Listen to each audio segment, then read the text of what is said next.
තෙරුවන් සරණයි හැම දිනාටම සුපුරුදු අපේ දහම් හමුවයි අදත් මේ ආරම්භ කරන්නට සූදානම. අද විවාහ වර්ෂයෙන් 2021 වර්ෂයේ අප්‍රේල් මාසයේ 17 වෙනිදා සෙනසුරාදාවක් ශ්‍රී ලංකාවේ කැලෙන්ඩරයෙන්. ඒ වගේම උදෑසන 5:30ට ශ්‍රී ලංකා වේලාවෙන් අපි මේ දහම් හමුවට මුණ ගැහෙන්නේ. අදත් සුපුරුදු අපේ කල්යාණ මිත්‍ර පිරිස දහම් හමුවට එකතු වී සිටිනවා. අන්තර්ජාලය ඔස්සේ ස්කයිප් මාධ්‍යයෙන් හැම දිනම අපි තාම ගෞරවයෙන් සහ කල්යාණ මිත්‍රත්වයෙන් පිළිගමු. වෙනද වගේම අපි දහම් හමුව ආරම්භ කරමු සම්බුද්ධ වන්දනාවෙන්. මේ උතුම් දහම නිවින සැනසෙන දහම අවබෝධ කරගෙන තමන් වහන්සේ නිවිල සැනසීලා ලෝක සත්‍යය කෙරෙහි අප්‍රමාණ කරුණාවෙන් අප හැමගේ නිවීම සැනසීම පිණිස මේ උතුම් දහම දේශනා කොට වදාළ තථාගත බුදු පියාණන් වහන්සේ සම්බුද්ධ ගෞරවයෙන් ධර්ම ගෞරවයෙන් සිහි කරගෙන නමස්කාර පාඨය තුන් වාරයක් කියලා සම්බුද්ධ වන්දනාවෙන් අපි දහම් හමුව ආරම්භ කරමු. නමෝ තස්ස භගවතෝ අරහතෝ සම්මා සම්බුද්දස්ස. නමෝ තස්ස භගවතෝ අරහතෝ සම්මා සම්බුද්දස්ස. නමෝ තස්ස භගවතෝ අරහතෝ සම්මා සම්බුද්දස්ස. සාදු සාදු සාදු. තෙරුවන් සරණයි. අවසරයි කල්යාණ මිත්‍ර හැම දෙනාගෙන්ම අපි මේ විදිහට දිගු කලක් තිස්සේ අපේ මේ ධම් සභාව ධම්මණ්ඩපය ධර්ම සාකච්ඡා මාලාව පවත්වාගෙන යනු ලබනවා. මෙහි අරමුණ පරමාර්ථය අපි හැම දෙනාම හොඳින් දන්නවා. අපි හැම දෙනාටම නිවැරදි නිසි ධර්ම අවබෝධය අවශ්‍යයි. කාරණා දෙකක් සඳහා එකක් අප සියලු දෙනාම උරුම කරගෙන තිබෙන උරුම වී තිබෙන මේ ලෞකික ජීවිතය දුක්ඛ දෝමනස්යන් අඩු කරගෙන අවබෝධයෙන් යුතුව ගත කිරීම සඳහා උපකාරී වෙන්නේ මේ තථාගත ධහම. අපි ගිහි ජීවිත ගත කළත් පැවිදි ජීවිත ගත කළත් කුමන රටක කුමන ප්‍රදේශයක කුමන ආකාරයේ ජීවන වටපිටාවක කුමන වෘත්තියක යෙදෙමින් කවර පිරිසක් ආශ්‍රය නිස්රේ කරගෙන ජීවත් වුණත් ඒ ගත කරන ජීවිතය දුක්ඛ දෝමනස්යන් අඩු කරගෙන ප්‍රශ්න ගැටලු අවම කරගෙන ජීවත් වෙන්න උපකාරී වෙන්නේ මේ තථාගත ධහම. ඊළඟට අනිත් පැත්තෙන් අපේ ජීවිතයට බලපාන යම් යම් දේවල්, ඒ කියන්නේ පුද්ගලයෝ හුඟක් වෙලාවට අපේ ජීවිතයට බලපෑම් තිබෙනවා. බලපානවා කියන එකෙන් අදහස් කරන්නේ ඒ අයගේ කල් ක්‍රියාවන්, ඒ අයගේ සිතුම් පැතුම්, මේ වගේ දේවල් අපේ ජීවිතවලට බලපානවා. විශේෂයෙන් සමීපස්තම අය, ස්වාමි පුරුෂයා, භාර්යාව, දූ දරුවෝ, ඥාති හිත මිත්‍රාදීන්, අසල්වාසීන්, එකට වැඩ කරන අය, සේවා හා භාණ්ඩ සපයන්න නොඑක් අය අපේ ජීවිතය හා සම්බන්ධ වෙලා තියෙනවා. ඒගොල්ලෝ එතකොට මේ සම්බන්ධතාවය නිසාම ඒ අයගේ ක්‍රියාකාරකම්, සිතුම් පැතුම් රටාවන් අපේ ජීවිතයට බලපානවා. සමහරට ඒවා ධනාත්මක වෙන්නත් පුළුවන්, ඍණාත්මක වෙන්නත් පුළුවන්. අපිව වෙහෙස කරන විදිහේ, පීඩාකාරී විදිහේ ඒවා වෙන්නත් පුළුවන්. එහෙම නැත්නම් අපිව උපකාරී පිනවන ස්වභාවය ඒවා වෙන්නත් පුළුවන්. ඒ කොහොම වුණත් ඒවට ප්‍රතිචාර දක්වන්න අපිට සිද්ධ වෙනවා. මොකද මේ ජීවිතේ හැටි එහෙමයි. එතකොට ඒවටත් සබුද්ධිකව බොහොම ඉවසීමෙන් කල්පනාවෙන් ප්‍රතිචාර දක්ව ගන්න අපිට පුළුවන් වෙන්නේ මේ තථාගත ධහම තුළින් තමයි. විශේෂයෙන් සතිමත් බව ගාක්ම වැදගත් වෙන ප්‍රධාන කුසලතාවය මේ වර්තමාන මොහොතේ මම කවුද, මම කොතනද ඉන්නේ, කවුරු සමග මොන විදිහේ සබැඳියාවකින් මම ගත කරනවද, මේ මොහොතේ ඇහැට කනට නාසයට දිවට කයට ගෝචර වන දේ කුමක්ද? එහිලා මා විසින් පැවතිය යුත්තේ කෙසේද? ආදී වශයෙන් මේ වර්තමාන මොහොතේ පවත්ව ගන්න මේ සම්මා සතිය සතිපට්ඨානේ සිහිනුවන පැවැත්වීම කියන එක තමයි මා දකින්නේ මේ නිවන් මාගේ ප්‍රධාන කුසලතාවය හැටියට. ඉතින් මේ වර්තමාන මොහොතේ පසින්දුරන්ට ගෝචර වෙන දේ පිළිබඳව අපිට තිබෙන්න ඕන ධර්මානුකූල දැක්ම. දහමට අනුව දකින්න ඕනේ ඒ දේ. සාමාන්‍යයෙන් යම් කිසි කෙනෙක් ප්‍රතිචාරයක් දක්වපුවාම ඒ ගැන නොඑක් විදිහේ අර්ථකථන නොඑක් විදිහේ විචාර විමර්ශන බාහිරින් එන්න පුළුවන්. නමුත් අපේ අභ්‍යන්තරයෙන් වුණත් නොඑක් විචාර විමර්ශන එන්න පුළුවන්. මෙහෙම කරපු එක හොඳයි, මෙහෙම කියපු එක හොඳයි, මෙහෙම කියපු එක හරි නෑ, කරපු එක හරි නෑ, නොඑක් ආදී වශයෙන්. නමුත් ඒ හැම දෙයක්ම අපිට දහම් ඇසින් දැක ගන්න පුළුවන් වෙන්න ඕන. හේතුඵල ධර්මානුකූලව මේක නිසයි මේක වෙන්නේ ආදී වශයෙන් කියලා. එතකොට අපිට මේ පිළිබඳ හොඳ දැක්මක් තියෙනවා. ඉතින් එතෙන්දී අපි ක්ලේශයට නොඇටි ඉන්න විරියක් තියෙන්න ඕන.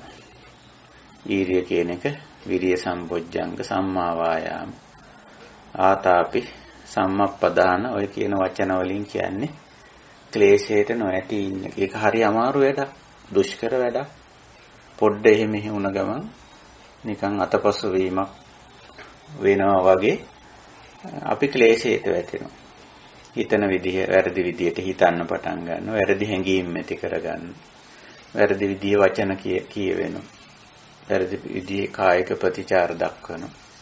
ඒ වගේ පැත්තට වැටෙන්න ඉඩ තියෙන ශනිකව. ඒක නිසා ඒ පැත්තට නොඇටි ඉන්න වීර්යය ඕන. ඉතින් ඔය මූලික කුසලතා තුන අපි නිතරම ධර්ම මාර්ගයේදී පුරුදු පුහුණු කරගන්න ඕන, භාවිත කරන්න ඕන. භාවිත බහුලීකත කළ යුතුයි. සතිමත් බවත්, විමසුම් නුවණත්, වීරියත් කියන තුන. ඉතින් මෙහිලා මේ විමසුම් නුවණට අදාළ වෙන පරිදි අපි ඇති කරගන්න දෙයක් තමයි මේ ධර්ම අවබෝධය. ඉතින් අපිට ධර්ම අවබෝධය නැත්තම් ඒ සම්පජානකාරී ගුණය ඒ කුසලතාවය ඒ මොහොතේ මතුවෙන්නේ නැහැ. ඉතින් ඒක නිසා අපි පුළුවන් තරම් තථාගත ධර්ම තේරුම් අරගෙන අවබෝධ කරගෙන කටයුතු කිරීම අවශ්‍යයි. ඉතින් ඒ සඳහායි අපි මෙවැනි ධම් සභාවක් පවත්වන්නේ. ඉතින් අපි මාතෘකා තියාගෙන බුද්ධ දේශනා කිට්ටු කරගෙන මේ කටයුත්ත කරගෙන එනවා. මේ මොහොතේ මේ කටයුත්තට සජීවීව සැලකිය යුතු පිරිසක් සම්බන්ධ වෙනවා. නමුත් ඉන්පසු අපි මේ දේශනා සාකච්ඡා අන්තර්ජාලගත කරුවම බොහෝ දෙනෙක් ශ්‍රවණය කරනවා. ඉතින් ඒ අය නොඑක් විදිහට අපිට ඒවා අහලා කියලා ප්‍රතිචාරයක් දක්වලා තිබෙනවා. ඉතින් ඒ ඇසුරින් අපි කරන්නේ අපේ ධර්මාවබෝධය වර්ධනය කර ගැනීම. ඉතින් ධර්මාවබෝධය තියෙන කෙනාට අර සම්පජානකාරී ගුණය, සම්පජඤ්ඤය ඒක ශනිකව මතුවලා එනවා. මතුවලා එනවා කියලා කියන්නේ අර ඇතුළත තියෙන ධර්මාවබෝධය ක්‍රියාත්මක වෙන්න පටන් ගන්නවා.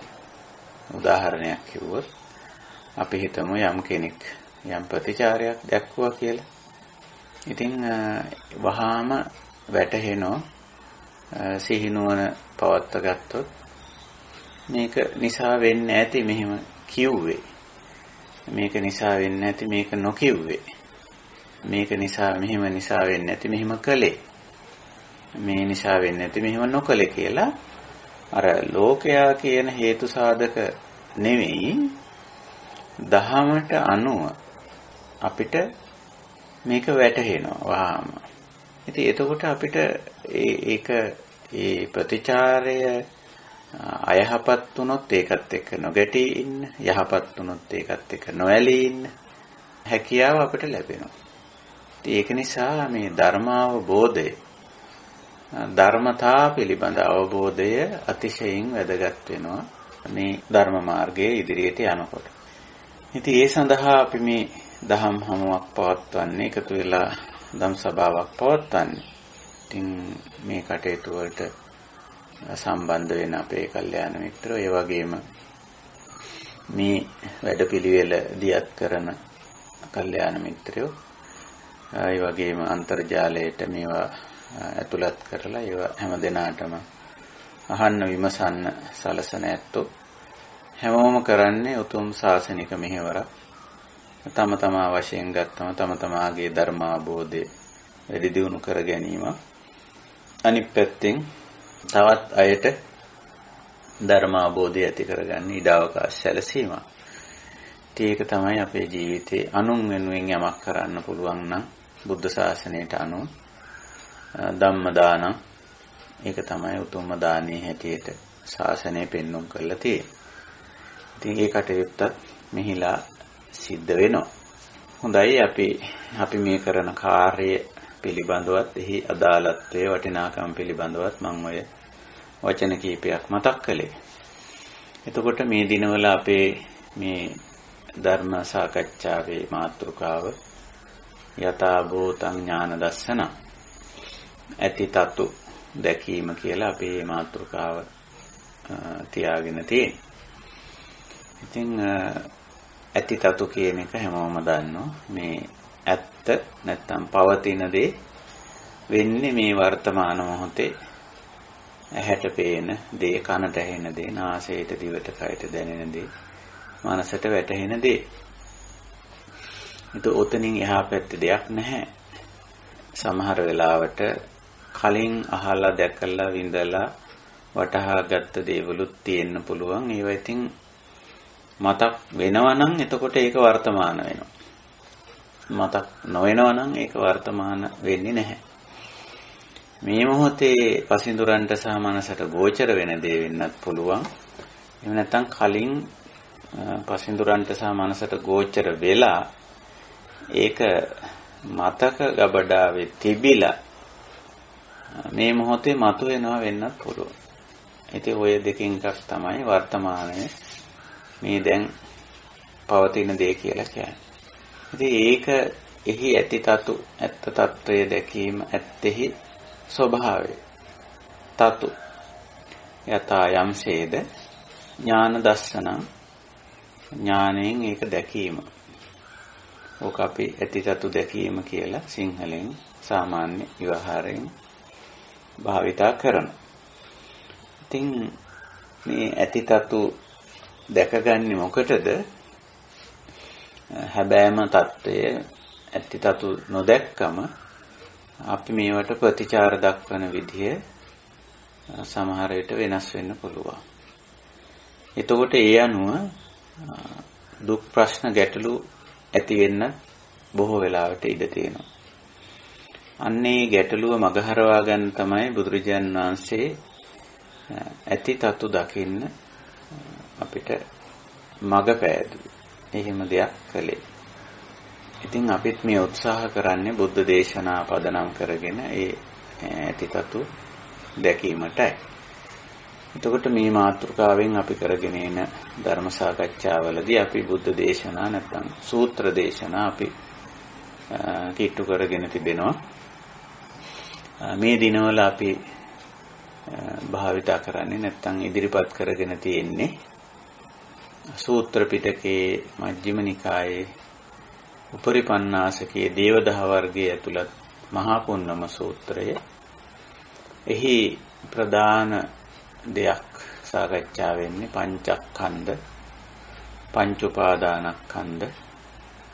ඊළඟට මේ පංචස්කන්ධ පිළිබඳ ඇති වෙන සක්කාය දිට්ඨි, මෙන්න මේ වගේ ටිකක් ගැඹුරු කාරණා ටිකක් මහා පුන්නම සූත්‍රයේ සඳහන් වෙන්නේ. ඉතින් ඒක බුදුරජාණන් වහන්සේ හා භික්ෂුන් වහන්සේලා අතර කිසියම් ධර්ම සංවාදයක් විදිහට කෙරෙන දෙයක් විදිහටයි වාර්තා වෙලා තියෙන සූත්‍රය. පුරපසළොස්වක පෝ දිනක රාත්‍රියේ සඳපානේ එලිමහානේ බුදුරජාණන් වහන්සේ භික්ෂුන් වහන්සේලාත් වැඩ ඉන්න අවස්ථාවක එක් භික්ෂුවක් බුදුරජාණන් වහන්සේගෙන් අවසර අරගෙන කිසියම් ප්‍රශ්නයක් අහන්න තියෙනවා. ඒකට අවසරද කියලා අහුවම හොඳයි අහන්න කිව්වම පිළිවෙලට ප්‍රශ්න කීපයක් අහගෙන යනවා. එකින් එකකට පිළිතුරු දුන්නම ඊළඟ එක අහනවා. ඒ ආදී වශයෙන් ඔක්කොම මේ නාම රූප ගැන, පංචස්කන්ධ ගැන, පංච උපාදානස්කන්ධ ගැන තමයි අහන්නේ. ටිකක් ගැඹුරු මාතෘකාවක්. ඉතින් ගැඹුරු මාතෘකාවක් කිව්වට මේක ඇත්ත වශයෙන්ම අපේ ජීවිතයෙන් තොර කාරණයක් නෙමෙයි. අපි මේ සාමාන්‍යයෙන් එදිනදා ජීවිතේ කතා බහ කරන දේවල් තියෙනවනේ. ආහාර පාන ගැන, ඇඳුම් පැළඳුම් ගැන, මිල මුදල්, යාන වාහන, ඉඩකඩම්, ගේ දොර ගැන, දූ දරුවෝ ගැන, තනතුරු දාන්න මාන්න ගැන, ආර්ථික සමාජ දේශපාලන කාරණා ගැන, පරිසරය ගැන අපි කතා කරනවානේ. ඉතින් මේ පංචස්කන්ධය ඇතුළත් වෙලා තියෙන ওই ටික තමයි. ඒ කියපු සමස්තයම පංචස්කන්ධයට ඇතුළත්. සමස්තයම බුදුරජාණන් වහන්සේ කොටස් 5කින් ඉදිරිපත් කරලා තියෙනවා පංචස්කන්ධා කියලා. ඉතින් අර ඒක එකට බැඳිලා එකට සම්බන්ධ වෙලායි පවතින. පංචස්කන්ධය කිව්වම ඒවා වෙන වෙනම පවතින ඒවා නෙමෙයි. තේරුම් ගැනීම සඳහා එකට වෙන් කරලා කිව්වට එකට පවතින. එකිනෙක ස්කන්ධයෝ එකිනෙක හා බද්ධ වී එකිනෙක මත පවතින ලක්ෂණයක් තියෙන. ඒකට කියන්නේ උපාදාන ලක්ෂණය කියලා. තණ්හා පත්‍ය උපාදානං කියන එක නෙමෙයි එතන අදහස් කරන්නේ. ස්කන්ධයෝ එකිනෙකා හා බැඳී පවතී, එකිනෙකා උපාදාන කරගෙන ඉන්නවායි කියන අදහස. ඒක නිසා මේ ස්කන්ධ පහම තනි වචනයකින් හඳුන්වනවා පංච උපාදානස්කන්ධා කියලා. මේ ස්කන්ධයන්ගේ හැටි. ඉතින් ඔය පංච උපාදානස්කන්ධය පිළිබඳව එහි යථාභූතය ඇති තතු තමයි මෙතන මේ සාකච්ඡා කරගෙන යන්නේ. ඉතින් පළමුවෙන්ම මේ භික්ෂුව මේ උපාදානස්කන්ධ පංචකය ගැන, පංච උපාදානස්කන්ධය ගැන අහලා නැත්තම් නම් කරලා අහනවා මේ පංච උපාදානස්කන්ධද කියලා. බුදුජානක වහන්සේ ඕකිය. ඊට පස්සේ මේ කිම්මූලකා මේ පංච උපාදානස්කන්ධ කුමක් මුල් කරගෙනද කියලා අහනවා. ඒකට කියනවා ඡන්ද මූලකා. මේවා ගැන යම් කිසි තේරීමක් තියෙනවා කියන කාරණේ ඒ විදිහට දේශනා කරනවා. ඊට පස්සේ අහනවා මේ පංච උපාදානස්කන්ධ මේ පහමද උපාදානේ, එහෙම නැත්නම් මේ පරිබාහිර දෙයක්ද උපාදානය කියන අකුසලතාවය ගැන අහනවා. තෙතින්දි කියන මේ පංච උපාදානස්කන්ධය උපාදානේ නොවේ. හැබැයි මේ පිටස්තරවත් නෙවෙයි උපාදානේ ඇති වෙන්නේ කියලා. එතකොට මේ පංච උපාදානස්කන්ධයන්ට ඡන්ද රාගයක් ඇති වෙනවද? අන්න ඒක තමයි උපාදාන කියලා. උපාදාන කියන්නේ කොහොමද කියන එක ඊටාම පැහැදිලිව දේශනා කරනවා. ඊට පස්සේ මිසේ උපාදාන කර ගැනීමේ විවිධත්වයක් තියෙනවද? චන්දරාග වේමත්තතා තියෙනවද කියලා අහපුවම ඔව් කියනවා. එක එක පුද්ගලයා මේ පංචස්කන්ධය එක එක විදිහට උපාදාන කරගන්නවා. ඒ පිළිබඳව චන්දරාග ඇති කර ගැනීම විවිධත්වයක් තියෙනවා කියලා. ඊළඟ ප්‍රශ්නේ අහන්නේ කිත්තාවතාපන බන්තේ කන්දානං කන්දාදි වචනං හෝති කියලා. මේ ස්කන්ධයන්ට එතෙන්දී උපාදාන කියන වචනේත් අත්හැරලා කන්ද කියන වචනේ විතරයි භාවිතා කරන්නේ. මේ ස්කන්ධයන්ට ස්කන්ධ මේ ගොඩවල් කියලා කියන්න පුළුවන් වෙන්නේ. එහෙම නැත්නම් ගොඩ ගැහෙන්නේ. ගොඩ ගැසෙන්නේ කොහොමද කියන කාරණේ විමසන්නේ. ඉතින් ඒකට බුදුරජාණන් වහන්සේ අර 11 ආකාරයකින් ස්කන්ධ ගොඩනගෙන ආකාරය පැහැදිලි කරනවා. අජ්ජත් බහිද්දා අජ්ජත්තේ තමයි මූලික වෙන්නේ. අජ්ජත් ස්කන්ධය, අජ්ජත් රූපස්කන්ධය, අජ්ජත් වේදනාස්කන්ධ, අජ්ජත් සංඥාස්කන්ධ, අජ්ජත් සංකාරස්කන්ධ, අජ්ජත් විඥානස්කන්ධ. එතකොට ඔහි පැවැත්මට අජ්ජත්තේ පැවැත්මට බහිද්දාවකුත් සම්බන්ධ වෙනවා. ඉතින් මේ අජ්ජත් බහිද්දා දෙක ඊළඟට කාල තුන අතීත අනාගත පච්චුප්පන්න කාල තුන පදනම් කරගෙන ඔන්න එකතු කරන්න, රැස් කරන්න, ගොඩ ගහන්න පටන් ගන්නවා.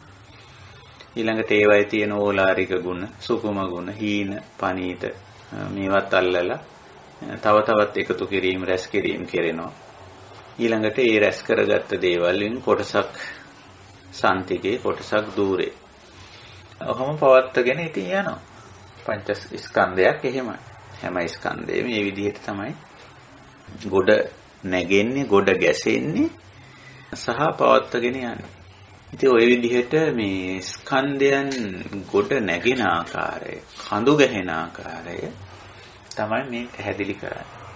ඉතින් අපි මේන් ස්කන්ධ තුනක් පිළිබඳව මීට පෙර සාකච්ඡාවලදී විමසුවා. රූප, වේදනා, සංඥා කියන ස්කන්ධ තුන. තාද අපේ අවධානය සංකාර ස්කන්ධයට. ඇත්තටම මේ ලෝකයේ නැත්නම් ජීවිතය අවබෝධ කරගන්නවා කියන එකේදී පුළුල්ව කිව්වොත් පංච උපාදානස්කන්ධය අවබෝධ කර ගැනීමමයි. නිවන් දැකීමටත් මම හිතනවා කෙනෙකුට අවබෝධ කරගන්න තියෙන්නේ මෙච්චරයි කියලා. මොකද මේ පංච උපාදානස්කන්ධයට නැත්නම් පංචස්කන්ධයට සමස්තය ඇතුළත්. මේ පිටස්තර දෙයක් අපිට කියන්න බෑ. සමස්තය ඇතුළත්. එහෙමනම් මේක අවබෝධ කරගත්තා නම් ප්‍රමාණවත් වෙනවා ඒක අතට. ඉතින් මේක අවබෝධ කරගන්න ගියාම මෙහෙම බොහොම පුළුල්ව කිව්වම අවබෝධ කරගන්න අමාරු නිසා තමයි කඩලා කොටස් කරලා වෙන් කරලා වෙන වෙනම විෂයන්ට අදාළව පෙන්නලා දීලා එහෙමත් දේශනා කරලා තියෙනවා විභංග ක්‍රමයට. විභජනය කරලා බෙදලා දක්වලා පැහැදිලි කරලා තියෙනවා. ඉතින් අර බෙදලා දක්වනකොට ගොඩාක් විස්තර ධර්ම විස්තර ගොඩාක්. දැන් රූපස්කන්ධය රූප ධර්ම ඔන්න හතරකින් පෙන්නනවා. පඨවි ආපෝ වායෝ තේජෝ කිය. ඉතින් එතකොට අර එක හතර වෙනවනේ. ඉතින් පඨවි තව ඉතින් පඨවි වල ගුණ ගති ලක්ෂණ ස්වરૂප ස්වභාව කියන්න ගියාම උදාහරණ කියන්න වෙනවා. ඉතින් අජ්ජත් පඨවි කොටස් පෙන්වන්න ගියාම ඉතින් කේසාලෝමා නකා දන්තා තචෝ කියලා ඔහොම පෙන්වන්න වෙනවා. මේ පඨවි කියන්නේ මෙන්න මේ ලක්ෂණේ. කොහෙද තියෙන්නේ මේ කෙස් වල තියෙන්නේ පඨවි ලක්ෂණේ. ඔහොම කියන්න වෙනවා. එතකොට දැන් විස්තර වැඩි වෙනවා. ගොඩ විස්තර එනවා ඒක. ආපෝ අජ්ජත් ආපෝ ධාතුව පෙන්වන්න ගියාම ඉතින් ඔන්න ඒක පෙන්වන්න වෙනවා. පිත්තංසෙන් මම් බොබ්බෝලෝ හිතං සේදෝ මේදෝ අසු අසාකේලෝ සිංගානිකා ලසිකා කියලා උදාහරණ පෙන්වන්න. අජ්ජත් ආපෝ ධාතුව මෙහෙමයි කියන්නේ. ඉතින් එතකොට විස්තර ගොඩයි. ඒවා ගැන ඉතින් විස්තර වැඩි වෙනවා. අජ්ජත් වායෝ ධාතුව මෙහෙමයි. මේ ඇතුළට ගත්ත හුස්ම පිට කරන හුස්ම හැමතැනම ශරීරයේ ඉඩ කඩ තියෙන තැන්වල තියෙන හුස්ම උඩට යන පහළට යන අංගමංගානුසාරී ආදී වශයෙන් ඔහොම පෙන්වන්න. ඉතින් විස්තර ගොඩාක් එනවා එතන. ඉතින් තේජෝ ධාතුව පෙන්වන්න වෙනවා. මේ ශරීරයේ තියෙන සීතල උෂ්ණය, නාම්‍යශීලී බව, ක්‍රියාශීලී ගතිය, පන මේවා තමයි තේජෝ කියන්නේ කියලා ඉතින් විස්තර කරන්නේ. දැන් අජ්ජත් රූපස්කන්ධයේ අජ්ජත්තං කියන කොටස විස්තර කරන්න ගියත් ලොකු විස්තරයක් එනවා. ඊළඟට බහිද්දා විස්තර කරන්න ගියාම මේ තචපරියන්තං හැමේ සීමාවෙන් එළියේ තියෙන පඨවි ආපෝ වායෝ තේජෝ පෙන්වන්න. ඉතින් ඒවට නිදර්ශන පෙන්වන්න. මේවා පඨවි, මේවා ආපෝ, මේවා වායෝ, මේවා තේජෝ කියලා. ඊට පස්සේ ඕවා වෙන වෙනම නෙවෙයි තියෙන්නේ, එකට තියෙන්නේ, බද්ධ වෙලා තියෙන්නේ, උපාදාන වෙලා තියෙන්නේ කියලා ඒක පෙන්වන්න වෙනවා. ඉතින් ওই විදිහට ඔන්න ඉතින් රූපස්කන්ධය අජ්ජත් බහිද්දා වශයෙන් ඉතින් පෙන්වන්න වෙනවා මේක. ඊට පස්සේ ඒවා ගොනු වෙන හැටි, ගොඩ ගැහෙන හැටි, එක්රැස් වෙන හැටි, එකතු කරගන්න ආකාරය ඉතින් විස්තර ගොඩයි. ඉතින් ඒකනේ ඔච්චර දේශනා වැඩි වෙලා තියෙන්නේ.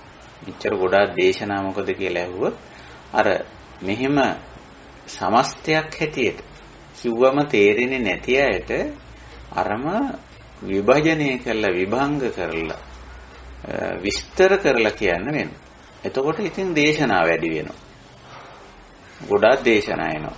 ඉතින් ඒකයි ඔය මේ මෙච්චර දේශනා වැඩි වෙලා තියෙන්නේ. හැබැයි අපි සමස්තයේ තේරුම් ගත්තොත් එහෙම ඔය දේශනා ගොඩක් තිබීම ප්‍රශ්නයක් නෙවෙයි. දේශනා ගොඩක් තියෙන්න පුළුවන්. ඒක ස්වභාවිකනේ. ඕනම දෙයකට එහෙම තමයි. දැන් අපි සරල උදාහරණයක් ගත්තොත් දැන් මේ අපේ පාසල්වල උගන්වන ඉගැන්වීම සඳහා පාඩම් ඒකක හරි ගස්සලා තියෙනවා.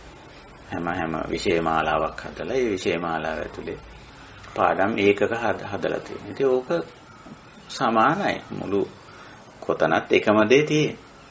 හැබැයි අපි දන්නවා යම් පන්තියකට ගුරුවරයෙක් ආපුවාම ඒ ගුරුවරයා තමන්ගේ පන්තියේ ඉන්න ශිෂ්‍යෝ කණ්ඩායම දිහා බලලා උගන්වනවා. සමහර ශිෂ්‍යෝ එකවරම තේරුම් ගන්නවා. මේ සමහර ශිෂ්‍යෝ තේරුම් ගන්නේ නැහැ. දැන් මොකද වෙන්නේ ගුරුවරයා? නැවත නැවත මේ පාඩම එකම විෂය කොටස නමුත් නැවත නැවත කියන්න වෙනවා. විවිධ උදාහරණ නිදර්ශන දාලා ඉතින් මේ පන්තියේදී කියලා දෙන්න වෙනවා.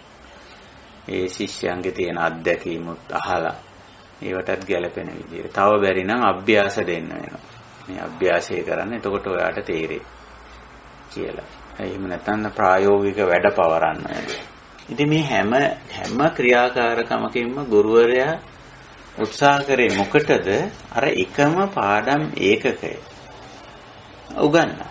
හැබැයි උත්සාහ කරලා තියෙන විවිධ ක්‍රමවලින්.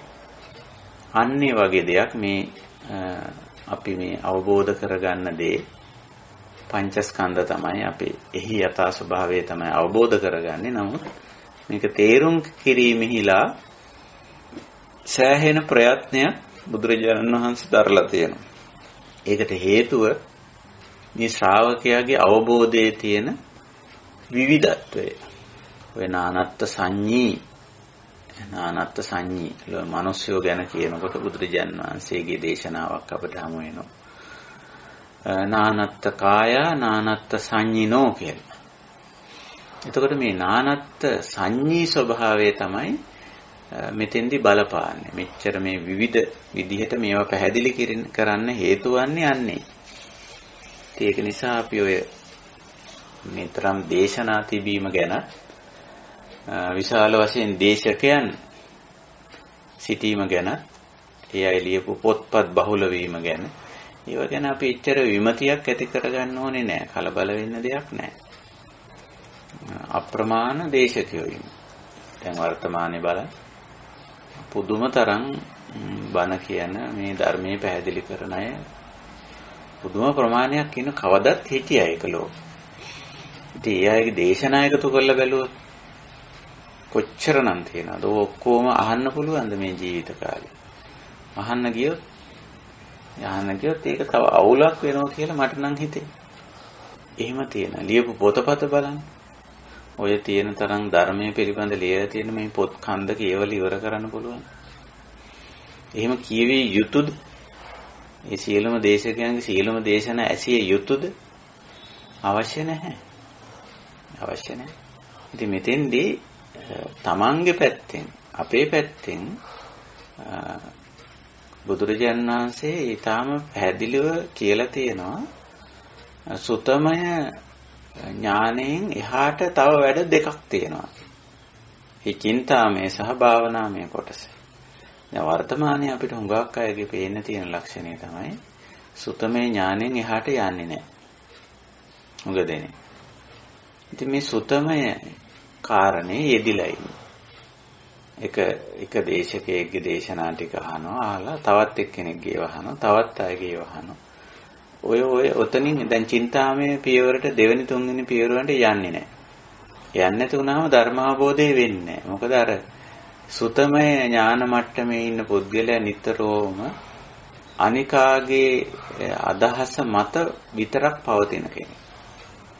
ඒකයි. එතකොට අනිත් එක්කෙනාගේ අදහස වෙනස් වෙනකොටම මෙයාගේ අදහස මෙයත් විමතියටපත් වෙනවා. මෙයත් කලබල වෙනවා. ඒක නිසා බුදුරජාණන් වහන්සේ අවබෝධයේහිලා තව පියවර දෙකක් දේශනා කරේ චින්තාමය සහ භාවනාමය කියලා. එතකොට යම්කිසි දෙයක් ඇහුවම යම් දහම් පොතපතක් කියවුවම ඒක ගැන හිතන්න ඕනේ. බුදුරජාණන් වහන්සේ ඒක ගොඩාක් අපිට යොමු කරලා තියෙනවා. හිතන්න යොමු කරලා තියෙනවා. හිතන්න මේක ගැන. මේක මෙහෙමද? මෙහෙම විය හැකිද? මේක මේ ආකාරද? මේක වෙනස් විදිහට වෙන්න බැරිද? ටිකක් හිතන්න. ඊළඟට මේක ක්‍රියාත්මක පක්ෂයට දාලා බලන්න. කර බැලීමේකට තමයි භාවනා කියලා කියන්නේ.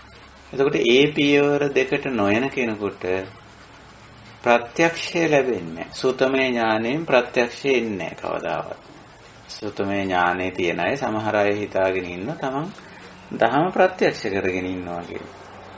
නෑ, සුතමේ ඥානය මේ ඥාන මාර්ගයේ ආරම්භක පියවර, පළමු පියවර, පළමු පිය ගැටය, පළමු පඩිය. ඒ පළමු පඩිය තියන්න ඕන. ඒකෙන් තොරව දෙවෙනි එක තුන්වෙනි එක තියන්න බැහැනේ. චින්තාමය කටයුත්ත කරන්න නම් සුතමය කොටස අවශ්‍යයි. යමක් අහලා කියවලා තියෙන්න ඕන, යමක් විවේකීව යෝනිසෝ මනසිකාර කරන්න. ඔන්න යෝනිසෝ මනසිකාරයේ අයිති වෙන්නේ චින්තාමය කොටසට. අර තමන් අහන දේ ගැන හොඳට මෙනෙහි කරලා බලනවා, හිතලා බලනවා, කල්පනා කරලා බලනවා. යෝනිසෝච මනසිකාරෝ. ඊළඟට ඉතින් භාවනාමය කොටස. භාවනාමය කොටසේ තියෙන්නේ භාවේති වඩ්ඩේති නේ. මේක ක්‍රියාත්මක කිරීමනේ, පුරුදු පුහුණු කිරීමනේ. එතකොට මේකේ සත්‍ය අසත්‍ය භාවය Tamanටම ප්‍රත්‍යක්ෂ වෙනවා. අන්න එතකොට තියෙන්නේ සුතමේ ඥානයකුත් නෙමෙයි, චින්තාමේ ඥානයකුත් නෙමෙයි, ප්‍රත්‍යක්ෂ ඥානයක් තියෙනවා. ඉතින් එතෙන්ට ආවම තමයි අපි කියන්නේ ධර්මය අවබෝධ කරගෙන ඉන්නවා කියලා. ඒකයි. ඉතින් අපි මේ විදිහට ඉස්සරහට යා යුතුයි. එතකොට අපිට ගොඩාක් දේශනා තිබුණා කියලා, ලෝකේ ගොඩක් දේශකයෝ හිටියා කියලා ප්‍රශ්නයක් නැහැ. ඉතින් හැමෝගෙම දේවල් අහන්න අවශ්‍යතාවයක් නැහැ. මොකද මේකේ පාඩම් ඒකකයේ සිලබස් එක පාඨමාලාව එකයි. ඉතින් අර විවිධ ගුරුවරු ශිෂ්‍යයන්ගේ විවිධත්වය අනුව විවිධ විදිහට මේක පැහැදිලි කරපු නිසා ගොඩාක් දේශනා තියෙන්න පුළුවන්. අතුවටත් එහෙම තමයි. අනිත් එක තව කාරණයක් බලපානව නෙමෙයි ගුරුවරයාගේ, නැත්තම් මේක කියලා දෙන තැනත්තාගේ දක්ෂපක්ෂකම්. දැන් සමහර ගුරුවරු ඉන්න පන්තියට ආපුවම බොහොම දක්ෂ විදියට ළමයින්ගේ අවධානය තියාගෙන බොහොම ලේසියෙන් ඒක කියලා දෙන්න. ළමයි වහාම මේක අවබෝධ කරගන්න. සමහර අයට ඒ දක්ෂතාවය නැහැ. එතකොට ගුරුවරයාගේ නැත්තම් මේක කියලා දෙන තැනත්තාගේ sannivedanaya, ධර්ම sannivedanaya කරන තැනත්තාගේ යම් ඌනතා මේ කාර්යයට බලපාන. ඊළඟට ශිෂ්‍යයාගේ මේක අවබෝධ කරගන්න තැනත්තාගේ යම් අඩුපාඩුකම් දුර්වලතා තියෙනවා නම් ඒකත් බලපාන. ඉතින් මෙතන ප්‍රධාන වශයෙන් බලපාන්නේ සිලබස් එක නෙමෙයි. එහෙම නැත්නම් අපි මේ අවබෝධ කරගත යුතු විෂය කොටස නෙමෙයි. විෂය කොටස සමානයි. මේක sannivedanaya කරන එක්කෙනා, මේක ග්‍රහණය කරන එක්කෙනා, මේ දෙන්නගේ තියෙන යම් අඩුපාඩුකම්, දක්ෂපක්ෂකම්, සාධක බාධක ඒවා ඉතින් බලපාන.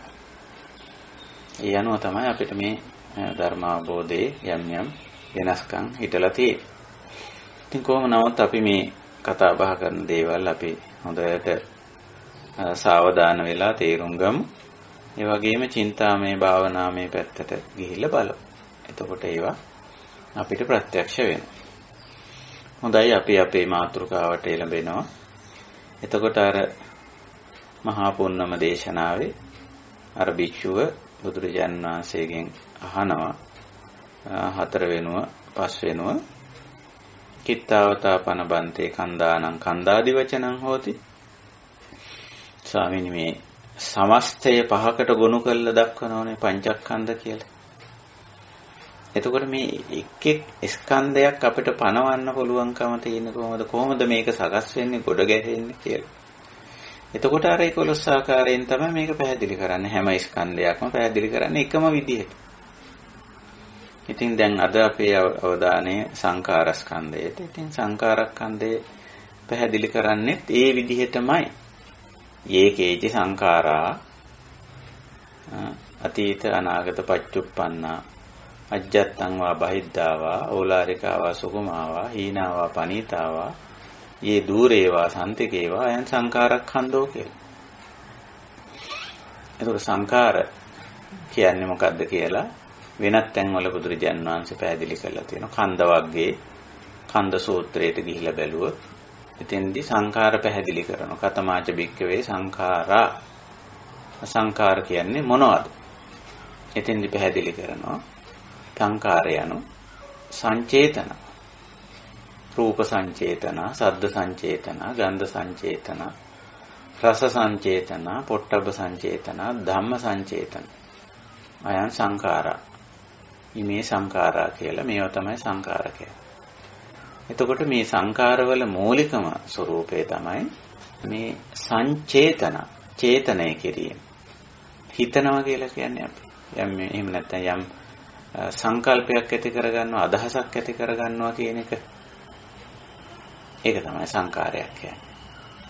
එතකොට දැන් මූලික නාම ධර්ම පැහැදිලි කරද්දී සංඛාර කියලා නාම ධර්මයක් පෙන්눔 කරන්නේ නැහැ බුදුරජාන් වහන්සේ. වේදනා සංඥා චේතනා පස්සෝ මනසිකාරෝ කියලානේ මූලික නාම ධර්ම පැහැදිලි කරන්නේ. එතන සංඛාර කියලා නාම ධර්මයක් පෙන්වන්නේ නැහැ. නමුත් ස්කන්ධ වලට එනකොට සංඛාර කියලා නාම ධර්මයක් ස්කන්ධයක් අපිට පෙන්වනවා. එතකොට මේ සංඛාරයේ සම්බන්ධ වෙන්නේ අන්නර චේතනා කියන නාම ධර්මයට. ඒ චේතනාකරණය කිරීමේ සිටීමේ හැකියාව ඇති වෙනවා අර මව කුසේදීම. හැබැයි හිතන්නේ නැහැ. හිතන්නේ නැත්තේ හිතන්න ඊට අවශ්‍ය ප්‍රත්‍යය දෙන්න ඕන. උපකාරක ධර්ම යෙදෙන්න ඕන හිතන්න. චේතනාකරණය කරන්න. එතකොට චේතනාකරණය කරන අවස්ථාව, සිතන අවස්ථාව, සිටීමේ ක්‍රියාවලිය නැත්නම් ඒ හැකියාව, ඒ ඇබිලිටි එක සක්‍රිය වෙන ක්‍රියාත්මක වෙන අවස්ථාව තමයි සංඛාරකය. ඒකයි බුදුරජාණන් වහන්සේ සංඛාරය විස්තර කරන්නේ රූප සංචේතනා කියලා. ශබ්ද සංචේතනා කියලා. අන්න හිතන්න අවශ්‍ය දේ හම්බ වුණා. මොකද්ද? රූපයක් ලැබුණ. ඇහැට යමක් පෙනුණා. පෙනුනම තමයි අර හිතීමේ ස්වභාවය, හිතීමේ හැකියාව, හිතීමේ ගුණය ක්‍රියාත්මක වෙන්නේ. දැන් බලන්න මේක අපි මේ භාවනාවෙන් දකින්න ඕන එක. මොකක්ම මොකද්ද භාවනාවෙන් තේරුම් ගන්නවා කියන්නේ? ඔන්න දැන් අපිට යමක් පේනවා. මේ වෙලාවේ උනත් ඔබට යමක් පේනවනේ. ඔබ ඉන්න තැන, ඔබ ඉන්න වටපිටාව අනුව එහෙම පේනවා. එතකොට දැන් පෙනුනම ඔන්න ඒක ගැන හිතනවා. සමහර විටනේ. එහෙම නැත්නම් යමක් ඇහෙනවා මේ ධර්ම සාකච්ඡා වෙලාවෙම. ඒකට අහුම්කම් දීගෙන ඉන්න අතරේ ඔබේ වටපිටාවෙන්, අපි ඉන්න වටපිටාවෙන් යමක් ඇහෙනවා කියලා හිතන්න. ඉතින් ඇහුනම පොඩ්ඩකට මේ ධර්ම සාකච්ඡාවෙන් හිත පිට පැනලා අරක ගැන හිතනවා. අන්න සද්ද සංචේතන.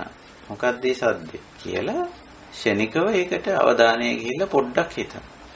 හරි ඉතින් අපි සතිය පිහිටවාගෙන ඉන්න නිසා නෑ ඒක වැඩක් නෑ මම මේ ධර්මයේ ශ්‍රවණය කරන්න ඕන කියලා ආපහු මෙතෙන්ට යොමු වෙනවා.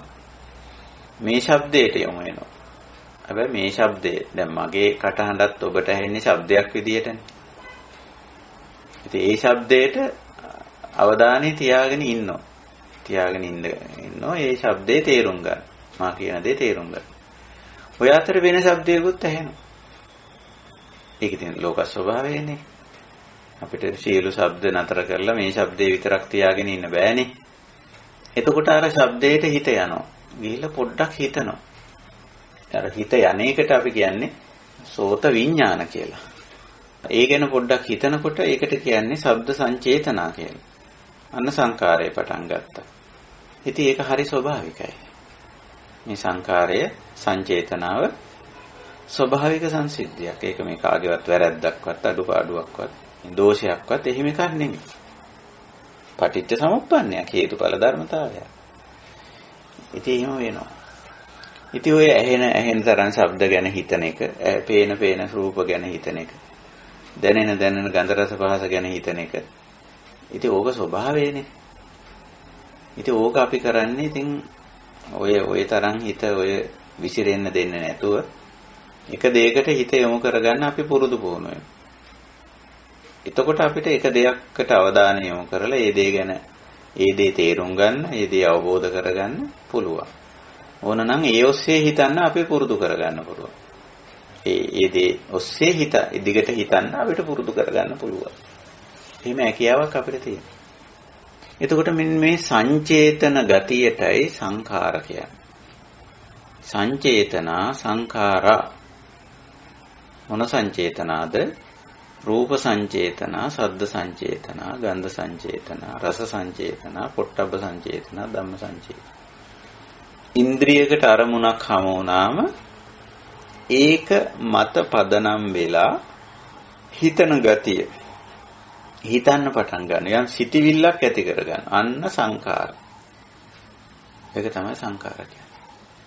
ඉතින් ඕක අපිට අපි තුලින් අත්දකින්න පුළුවන් දෙයක්. අත්විඳින්න පුළුවන්. පච්චත්තයක් ප්‍රත්‍යක්ෂ වශයෙන් දකින්න පුළුවන් දෙයක්. අපි රූප පෙනුනම හිතනවා. ශබ්ද ඇහුනම හිතනවා. ගඳක් දැනුනොත්, රසක් දැනුනොත්, පහසක් දැනුනොත් ඒක ඔස්සේ හිතනවා. ඇයි හිතන්නේ? ඇයි හිතන්නේ නැත්තම් ඇයි හිතෙන්නේ? හිතෙනවා කියලා ගමු. හිතනවා කිව්වම නිකන් පොත්ගලයක් හැංගෙන්න පටන් ගන්නවනේ. හිතෙනවා. ඇයි හිතෙන්නේ? රූපයක් දැක්කම ඒක ගැන මොන හරි හිතනවා. මොනවද මේ හිතෙන්නේ? ඇයි හිතෙන්නේ? පොඩ්ඩක් චින්තාමය පැත්ත අවදි කරලා පොඩ්ඩක් හිතලා බලන්න. මොනවද හිතෙන්නේ? ඇයි හිතෙන්නේ? හිතෙන්නේ මෙන්න මෙහෙමනේ. දැන් රූපය දැක්කම අපි හිත පිනා ගියොත් ඒ රූපය ගැන තව ටිකක් හිතනවා. ඒක ආපහු බලන්න හිතනවා. ඒක තව ඒකේ අලංකාරයේ හැඩය වැඩි කරගන්න හිතනවා. එහෙමනේ. එහෙම නැත්තම් ඒකෙන් පිනවීමක් නැතුව පෙලීමක් වුණොත් එතකොට අන්න ඒක අයින් කරගන්න බැහැර කරගන්න හිතෙනවා. එහෙමනේ. දැන් ශබ්දයක් ඇහෙනවනේ. ඒ ශබ්දය පිනවන ස්වභාවයෙන් නම් ඒක තව තව අහන්න හිතෙනවා.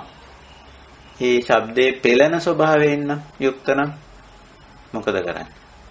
ඒක දුරු කරගන්න හිතනවා. මේක හරි කරදරයක්, මහා ගෝසාවක්. මේක කොහොමද අයින් කරගන්නේ? එහෙම හිතනවනේ. ඉතින් ඔන්න බලන්න. ඔහම හිතලා ඔන්න සංඛාරා. හිතලා මොකද කරන්නේ? හිතලා ඉතින් ක්‍රියාත්මක වෙනවනේ ඒකට අදාළව. ඒකට අදාළව ක්‍රියාත්මක වෙනවා. ඒක තමන්ම ඒ කය මෙහෙवला ඒක කරනවා. එහෙම නැත්නම් වචනය මෙහෙවනවා තවත් කෙනෙක් සඳහා. අපි වචන මෙහෙවන්නේ වෙන කෙනෙකුටනේ. නිතරම වචනයක් මෙහෙවෙන්නේ තවත් කෙනෙකුට අදාළව.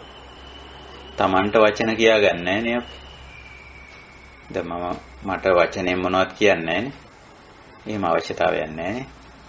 වචනේ මෙහෙවන්නේ අනුන්ට. ඒතකොට දැන් අර තමන් කරන්න හිතපු දේ චිත්ත සංකාරය අන්න ක්‍රියාත්මක වෙනකොට වචී සංකාරය වෙනවා, කාය සංකාරය වෙනවා. ඒකයි සංකාර තුන් විදිහකට පෙන්නලා තියෙන්නේ. තයෝ මේ භික්කවේ සංඛාරා බුදුරජාණන් වහන්සේ දේශනා කරලා තියෙනවා. ශ්‍රාවකයනි මේ සංස්කාරයෝ ත්‍රිවිධය. චිත්ත සංඛාරා, වචී සංඛාරා, මනෝ සංඛාරා.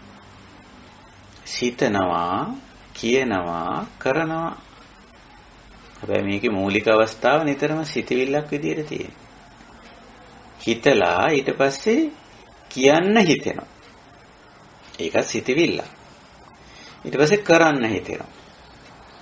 ඒක සිතවිල්ල.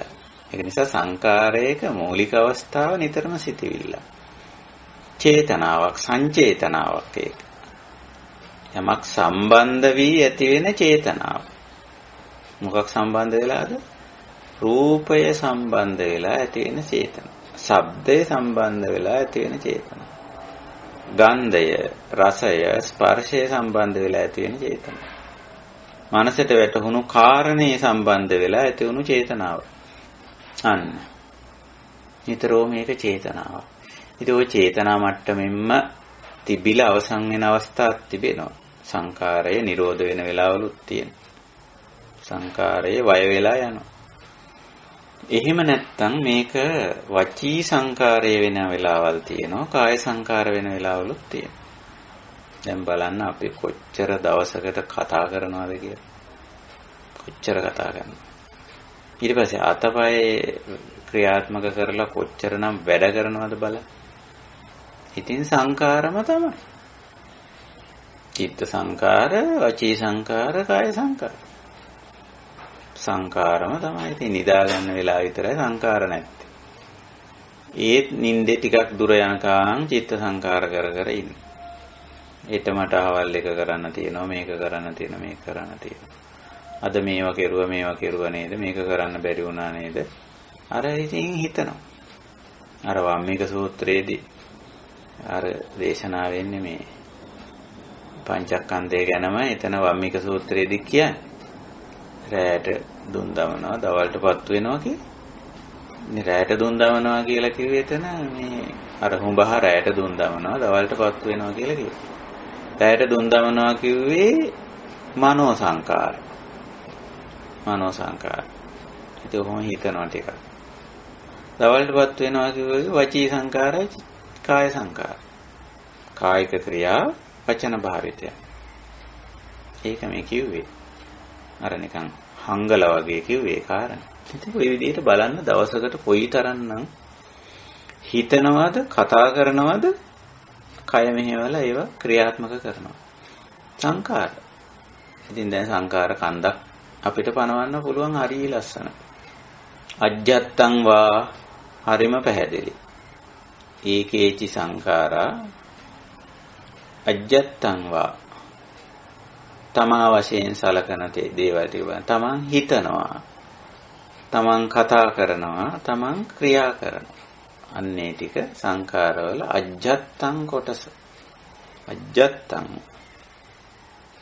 ඊළඟට බහිද්දා ඔය තමන්ගේ හිතිල්ලටයි, කතා කිරිල්ලටයි, ක්‍රියා කිරිල්ලටයි බාහිරිනුත් යම් යම් දේවල් සම්බන්ධ වෙනවා.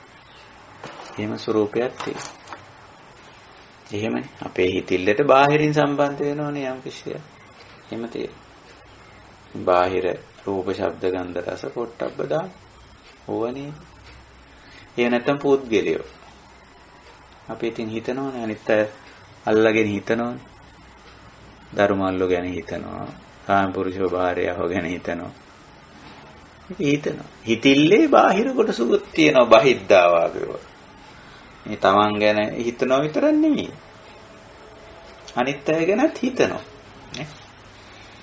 වැඩියෙන් හිතන්නේ තමන් ගැනද අනුන් ගැනද කියලා බලන්න. දැන් මේවා මේ භාවනාවෙන් දැක ගන්න ඕන දේවල්නේ.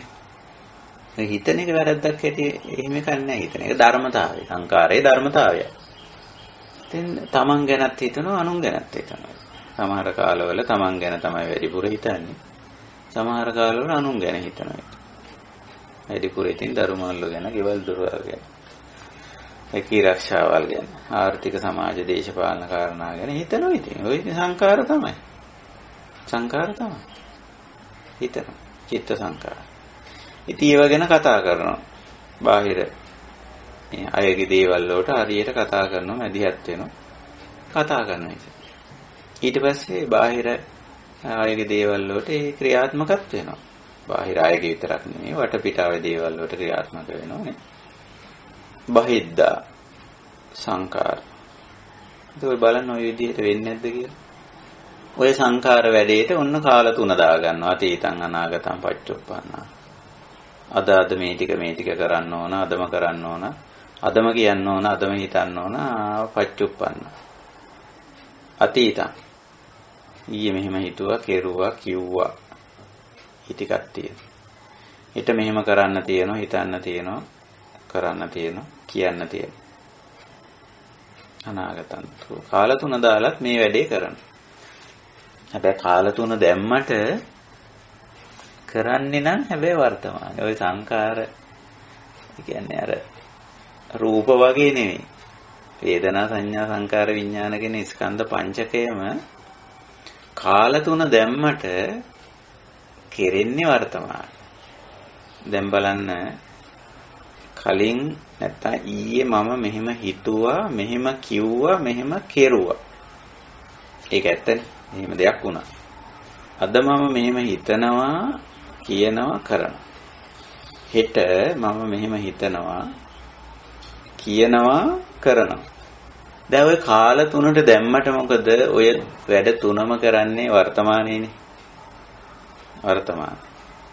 අර ඊයේ මම මෙහෙම හිතුවා, මෙහෙම කිව්වා, මෙහෙම කෙරුවා. ඒක දැන් ඉවරයි, අතීතයට ගිහිල්ලා තියෙන්නේ. හැබැයි ඒක මතක තියෙනවා. අන්න සංඥා ස්කන්ධයේ තියෙන. ඒක අල්ලලා තමයි අද කියනවා ඊයේ මම මෙහෙම හිතලා මම මෙහෙම අහවලාට මෙහෙම කිව්වා. කියලා ආයෙමත් ඒක දැන් කියනවා. අද කියනවා. ඊයේ මම මෙහෙම කෙරුවා කියලා ඒකත් අද එක්ක හිතනවා එක්ක තව කෙනෙකුට කියනවා. එහෙම නැත්තම් කරලම පෙන්නනවා මං ඊයේ කෙරුවේ මෙන්න මෙහෙමයි. ඔන්න බලාගන්න. ආවලාට මම මේක කරලා පෙන්නුවේ මෙන්න මෙහෙමයි. ඒකත් වර්තමානයි. අනාගතේ හෙට කරනවා කියලා මනසින් සැලසුම් කිරීම කරාට ඒක ඇත්ත වශයෙන්ම වනසින් සැලසුම් කරන්නේ ඒක තව කාට හරි කියනවා නම් හෙට මම මෙයාට මෙහෙම කියනවා. හෙට ගිහිල්ලා මං හමු වෙලා මෙහෙම කියනවා. කියලා අද දැන් මේ මොහොතේ තව කෙනෙකුට කියන්න පුළුවන්. හෙට මම මෙහෙම කරනවා කියලා දැන් සැලසුම් කරන්න පුළුවන්. නේ? එතකොට සංකාරය, වේදනා, සංඥා, සංකාර මේවා වර්තමානයි නිතරම. හැබැයි අනාගතයට දාලා අතීතයට දාලා තමයි එහෙමත් අපි වර්තමානයේ කරනවා. නමුත් වර්තමාන. අතීතං අනාගතං පච්චුප්පං.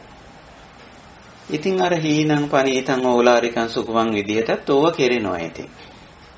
නේද? සංකාරවල හීන පනීත දෙක හිතා ගන්න පුළුවන් නේ. ඕලාරික සුකුමං හිතා ගන්න පුළුවන් නේ. අර ඉතින් රූප වගේ නෙමෙයි. ඈ හීන කිව්වම එතන මොකක්ද අදහස් කරන්නේ? සිතිවිලි වල, වැඩවල, වචනවල. ඉතින් ගුණාත්මක භාවයෙන් හීන කියලා තමයි අපි ඒක ගණන් ගන්නේ සාමාන්‍යයෙන්. ගුණාත්මක භාවයෙන් හීන චිත්ත සංකාර, ගුණාත්මක භාවයෙන් හීන වචී වචන සංකාර, ගුණාත්මක භාවයෙන් හීන කාය සංකාර, කායික ක්‍රියා. පනීත ගුණාත්මක භාවයෙන් ඉහළ සිතුම් පැතුම්, ගුණාත්මක භාවයෙන් ඉහළ වචන, ගුණාත්මක භාවයෙන් ඉහළ කායික ක්‍රියාකාරකම්. ඔන්න හීනම් පනීත. ඕලාරිකං සුකුමං ගොරෝසු සියුම්. අපි එහෙම ගමු. නිකන් ගොරෝසු සිටිවිලි, සියුම් සිටිවිලි. නේ? අපි ඒවට දාන්නේ කෙලෙස් නිකෙලෙස් කියන දෙක ගන්න හුඟක් වෙලාවට. කෙලෙස් නිකෙලෙස් කියන දෙක ඒකට ගන්න. වචන උනත් ඔය ගොරෝසු වචන අපි දන්නවනේ. ඕලාරික වචන. නේ? ඕලාරිකං වා ඊනං වා පනීතං වා ඕලාරිකං වා සුකුමං. එහෙම ඒවා තියෙනවා. ක්‍රියාවල උනත් තියෙන ඕලාරික ඒවා සුකුමේ. ගොරෝසු ඝන බහල ප්‍රකට කියන අර්ථය ඕලාරික කියන වචනේ. ඒ වගේම සියුම් අප්‍රකට කියන අර්ථයේ සුකුම. ඒ ওই විදිහට ඕක කෙරෙනවා. චිත්ත සංකාර, වචී සංකාර, කාය සංකාර. ඊට පස්සේ ඉතින් ඕවා দূර ඒවා සන්තික ඒවා. ඉතින් සන්තිකය කියන්නේ නිතරම වර්තමාන. මේ දැන් කරන කියන හිතන දේ. ඊට අදාළ දේ. দূරේ කියන්නේ ඉතින් හුඟක් වෙලාවට ඉතින් අතීතයට සම්බන්ධ, අනාගතයට සම්බන්ධ දේ দূර කියන්න පුළුවන්. ඉතින් ওই විදිහට තමයි මේ සංකාරය කෙරෙන්නේ. එහෙමයි. ඉතින් අපි දැන් සංකාරය ඔන්න තේරුම් ගත්තා. සංකාර ගොඩ නැත්නම් සංකාර කන්දත් අපිට තේරෙනවා. සංකාර කන්දක් තියෙන බව තේරෙනවා. හිතපුවා, කියපුවා, කරපුවා. මතකයිනේ. අජ්ජත් තමා වශයෙන් තමන් හිතපුවා, කරපුවා, කියපුවත් මතකයි. අනිත්‍ය හිතපුවා කරපුවා කියපුවත් මතකයි. අජත්ත බහිද්දා දෙකම මතකයි. දැන් අපේ ඔන්න බලන්න සංකාර කන්දය තියෙනවා. තමන් කරපු කියපු හිතපු දේ තියෙනවා. අනිත්‍ය හිතපු දේ කරපු දේ කියපු දේ මතකයි. එහෙම මතකයිනේ දෙකම මතකයි. බහිද්දා එකයි මතක එකක් තියෙනවා අජත්තයක් තියෙනවා. අතීත වශයෙන් ගත්තාම ඉස්සර මම මෙහෙම හිතුවා. ඉස්සර මම මෙහෙම කියලා තියෙනවා. ඉස්සර මම මෙහෙම කෙරලා තියෙනවා. කෙරුවා. ඔන්න ඒ ටික මතකයි. ඊට පස්සේ අහවලා බහිද්දා. ඉස්සර මෙහෙම හිතපු කෙනෙක් දැන් නම් එහෙම හිතන්නේ නැහැ. ඉස්සර මෙහෙම කිව්වා. ඉස්සර මෙහෙම කෙරුවා. අතීතේ. මෙහෙම හිතුවා මෙහෙම කිව්වා මෙහෙම කෙරුවා. ඒවත් අපි මතක තියන් ඉන්න. හොඳට බලන්න. ආවලා ඉස්සර අතීතේ මෙහෙම කෙරුවා. අතීතේ මෙහෙම කිව්වා. මෙහෙම හිතුවා. ඉතින් ඕක අපි දැකලා තියෙනවා කරනවා අපිට ඇහිලා තියෙනවා. කියනවා අපිත් එක්ක කියලා තියෙනවා මෙහෙම හිතුවා කියලා. දැන් අපිට ඒ ටික මතකයි. සංකාර තුන බහිද්ද අනුන්ගේ සංකාර අපිට මතකයි. සංකාර වලට අයිති වෙන්නේ මේ ගස්කල් වගේ දේවල් වලට අදාළ වෙන්නේ. නිතර මිනිස්යන්ට අදාළව තමයි සංකාර යන්නේ. සත්වයන්ට මිනිස්යන්ට අදාළව එහෙම. ඉතින් ওই ටික මතක තියෙනවා. ඕලාරික සුඛම විදියට ඊන පනීත විදියට. අවෝ ඉතින් මතක තියෙනවා. අතීත අනාගත පච්චුප්පන්න විදියට. ඉතින් සංකාර කන්දක් හැදෙනවා. ওই සංකාර කන්ද අපි ළඟ නැද්ද බලන්න. හොඳට මෙනෙහි කරලා බලන්න. මානසිකාර කරලා බලන්න. වර්තමානයේත් ඕක හොඳට සීනුවන පැවැත්වුවොත් සංකාර කන්ද දකින්න පුළුවන්. සංකාර කියන වචනේට පාලියෙන් තියෙනවා කුණු කසල කියන තේරුමකුත් දෙනවා සංකාර. සංකාර කියන වචනේ එක තැනක යෙදලා තියෙන කුණු කසල වලට. යතා සංකාර දානස්මින් උජ්ජිතස්මින් මහාපතේ කුසුමන්තත්ත ජායේත සුචිගන්ධම් මනෝරමං කිය. මේ මිනිස්සුયો පාරයින් වලට විසි කරන කුණු ගොඩවල්. මහාපතේ මහා මාර්ගවල අයින් වලට කුණු විසි කරනවා ඉතින්. හැමෝම කුණු ගොඩක් දැක්කොත් එතෙන්ට තව කුණු ටිකක් දාලා යනවනේ. ඉතින් ඒ වගේ තැන්වල සුචිගන්ධම් මනෝරමං දැක්කම හරි ප්‍රසන්නතාවයක් තියෙන ඒ වගේම සුවඳක් තියෙන කුසුමන් තත්ත ජායේත මල් පිපෙනවා කියලා. ඔන්නෝම කියමනක් කොහොම ගාතාවක් තියෙනවා. ඒක කියන්නේ අර බුද්ධ ශ්‍රාවකයට උපමාවක් කියන්නේ. එතෙන්දී සංකාර කියන වචනේ පාවිච්චි කරලා තියෙන්නේ කුණු ගොඩ කියන එක. කසල ගොඩ කියන එක. සංකාර දානය කියලා. එතකොට බලපුවාම අපේ මේ සංකාර ස්කන්ධයත් නිකන් කුණු ගොඩක් වගේනේ. ඕන එකයි, පා එකයි, තමන්ගේ එකයි, අනුන්ගේ එකයි. ඔක්කොමනේ. තමන් කරන කියන හිතන දේ ඔන්න තියන්. අනුන් කරන කියන හිතන දේ. තමන් කරපු කියපු හිතපු දේ, අනුන් කරපු කියපු හිතපු දේ. අනාගතයටත් දාලා. ඔයා අනාගතයට මෙහෙම කරાવી. මෙහෙම කියාවි මෙහෙම හිතාවි ඒකත් දාගන්න. මම අනාගතේට මෙහෙම කියන්න ඕන මෙහෙම හිතන්න ඕන මෙහෙම කර ඒකත් දාගන්න. දැන් බලන්න මේ අජ්ජත් බහිද්දා දෙකට අල්ලගෙන අතීත වර්තමාන අනාගත දෙකට තුනට දාගෙන ඕලාරික සුකුම හීන පනීත විදියටත් දාගෙන අරෝ කුණු ගොඩ ගොඩ ගහින්නේ නැද්ද කියලා බලන්න. එහෙම කුණු ගොඩ එහෙම සංකාර කන්දක් නැද්ද කියලා බලන්න හොඳට තියෙනවා. හැබැයි මේක හොඳට මතක තියාගන්න ඕන පටිච්ච සමුප්පන්නය. හේතුඵලය. හේතුවක ඵලය. පටිච්ච සමුප්පන්න. හේතුඵල ධර්මතාවය.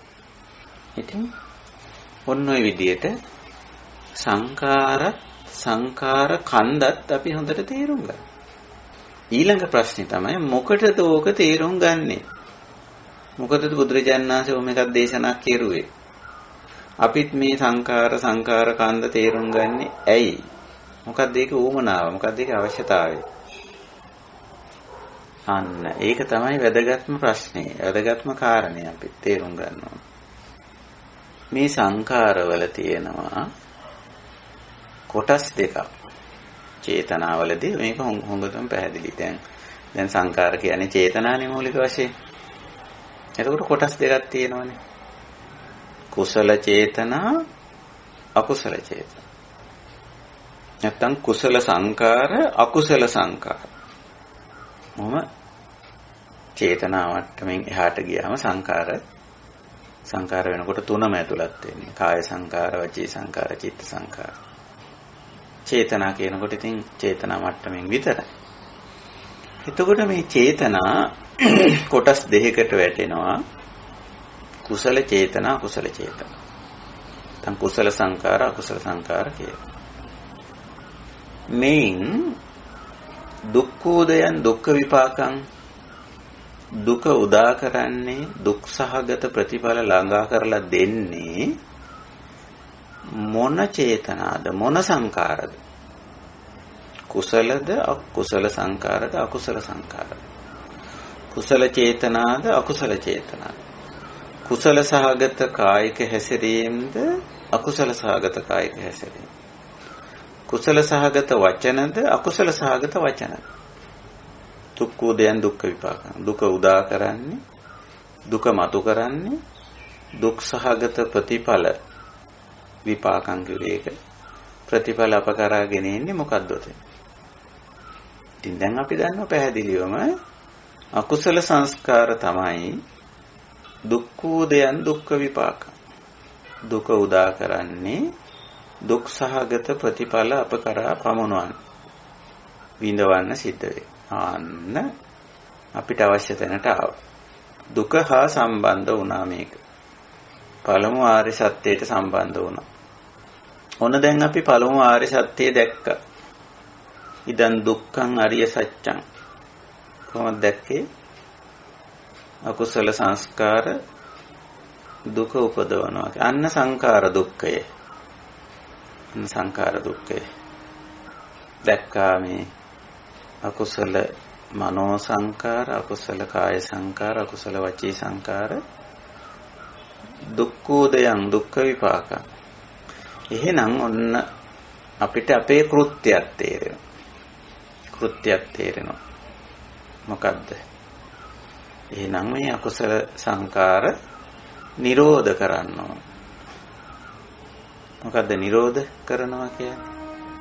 නිමා කරනවා, අවසන් කරනවා. නිරෝධගාමිනී පටිපදාව මොකද්ද? අය මේ වාරිය වට්ටංගිකව මග්ගෝ. ඒකේ තියෙනවද ඔයට අදාළ මාර්ගාංග ඕ තියෙනවා. මොනවද? සම්මා සංකප්ප, සම්මා වාචා, සම්මා කම්මන්ත. අන්න අකුසල මනෝ සංකාර අකුසල සංචේතනා බැහැර කිරීම තමයි සම්මා සංකප්ප. එතන අකුසල සංකාර වලට තමයි මිච්ඡා සංකප්ප කිව්වේ. අපි මේ මිච්ඡා සංකප්ප වැඩි චේතනා වැරදි අදහස් අයින් කරලා යහපත් අදහස් ඇති කරගන්න සම්මා සංකප්ප. ඊළඟට අකුසල වචී සංකාර වල තමයි මිච්ඡා වාචා කිව්වේ. අපි ඒක නිරෝධ කරලා කුසල වචී සංකාර ඇති කරගන්න. ඒකට තමයි සම්මා වාචා කියන්නේ. අපි අකුසල කාය සංකාර බැහැර කරලා කුසල කාය සංකාර ඇති කරගන්න. අකුසල කාය සංකාර වලට තමයි මිච්ඡා කම්මන්ත කියන්නේ. කුසල කාය සංකාර වලට තමයි සම්මා කම්මන්ත කියන්නේ. ආන්න ආර්ය මාර්ගයේ සංකාර නිරෝධයට මාර්ගාංග තුනක් තියෙනවා. සම්මා සංකප්ප, සම්මා වාචා, සම්මා කම්මන්ත. සම්මා සංකප්ප කියන්නේ අකුසල චිත්ත සංකාර බැහැර කොට කුසල චිත්ත සංකාර ඇති කර ගැනීම. නෙක්ඛම්ම සංකප්ප, අව්‍යාපාද සංකප්ප, අවිහිංසා සංකප්ප. සම්මා වාචා කියන්නේ අකුසල වචී සංකාර බැහැර කොට කුසල වචී සංකාර ඇති කර ගැනීම. මුසා වේරමණී, පිසුනා වේරමණී, පරුසා වේරමණී, සම්පප්පලාපා වේරමණී. අත්ත කියනවා, හෘදයාංගම වචන කියනවා, මෘදු වචන කියනවා, අර්ථවත් වචන ප්‍රකාශන කරන අන්න කුසල වචී සංකාර අපිට ඔක ඇති කරගන්න පුළුවන්. ඊළඟට අකුසල කාය සංකාර දුරු කිරීමටයි සම්මා කම්මන්ත.